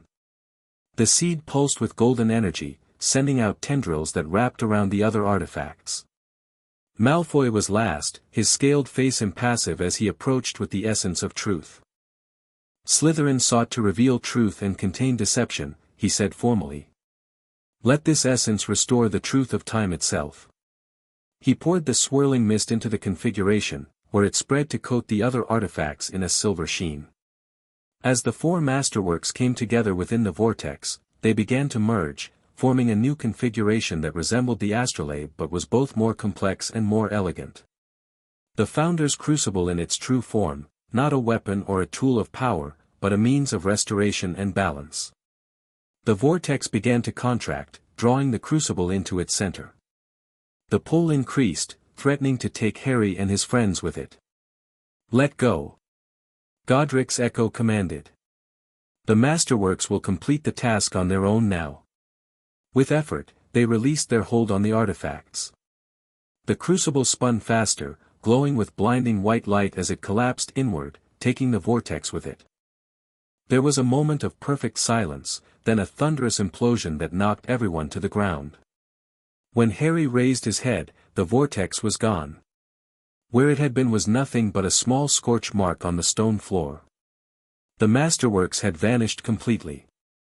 "It is done," Salazar's echo said, now barely visible. "The breach is sealed. Time is restored." "And Blackthorne?" Hermione asked, helping Ron to his feet. "Trapped forever between moments," Rowena answered. "Beyond reach, beyond rescue." The chamber continued to crumble around them, the vault's magic fading without the masterworks to sustain it. "You must leave now," Hufflepuff urged. "The vault will collapse completely soon, burying everything it contained for all time." "But what about you?" Harry asked, looking at the 4 fading echoes. "Will you be destroyed too?" "We have existed far longer than we should have," Godric replied with a ghostly smile. "It is time for us to rest at last." "And all the knowledge here?" Hermione asked, distressed at the thought of so much being lost. "Not lost," Rowena corrected. "Transformed. Each of you carries a portion of our legacy now, not just in the abilities you've gained, but in the choices you'll make with them. The vault has served its purpose," Slytherin concluded. "It protected our mistakes from those who would misuse them, until the right guardians came to decide their fate. You chose wisely." The 4 echoes began to fade more rapidly, their forms becoming transparent, then merely outlines, then nothing but faint glimmers of colored light, red, blue, yellow, and green. "Remember," their voices came one last time, barely audible above the rumble of collapsing stone. "The true legacy of Hogwarts is not in artifacts or chambers, but in the hearts and minds of those who learn within its walls. Guard it well." With that final message, the Founder's echoes vanished completely. The chamber gave a violent shudder, large chunks of ceiling crashing down around them. "Time to go," Ron shouted unnecessarily. They fled through the passage that had brought them to the heart of the vault, racing against the collapsing structure. The main chamber was already half destroyed when they reached it, columns toppled and the elaborate mosaics cracked beyond recognition. "Which way out?" Neville called, dodging a falling stone. "This way," Malfoy shouted, leading them toward a passage Harry hadn't noticed before. "Emergency exit, lead straight to the room of requirement." They followed Malfoy through the narrow tunnel, climbing upward as the rumbling behind them grew louder. After what seemed like an eternity of scrambling over fallen debris and squeezing through narrowing passages, they emerged into the familiar space of the room of requirement, though it had transformed itself into a simple stone chamber with a single door. As the last of them stumbled through, the passage behind them sealed itself with a sound like a massive sigh, stone flowing like liquid to create a smooth wall where the opening had been. A final tremor shook the castle, then stillness descended. "It's gone," Luna said softly, her eyes still glowing faintly blue. "The vault has returned to the earth." They stood in silence for a moment, processing everything that had happened. Harry noticed that while their founder-granted abilities remained, Malfoy's scales, Luna's glowing eyes, the vine patterns visible on Neville's skin, they seemed less pronounced now, more integrated with their natural selves. "So that's it?" Ron finally asked. "All that power, those artifacts, just, gone." "Not gone," Hermione corrected thoughtfully. "Transformed. Like Rowena said." "And now what?"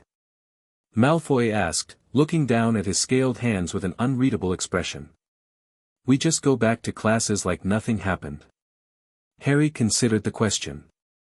"We do what the Founders asked of us, we guard the legacy of Hogwarts. Not artifacts or chambers, but what the school represents. Learning. Cooperation. The proper use of magic. Even between houses that are supposed to hate each other." Malfoy raised an eyebrow, the gesture oddly familiar despite his altered appearance.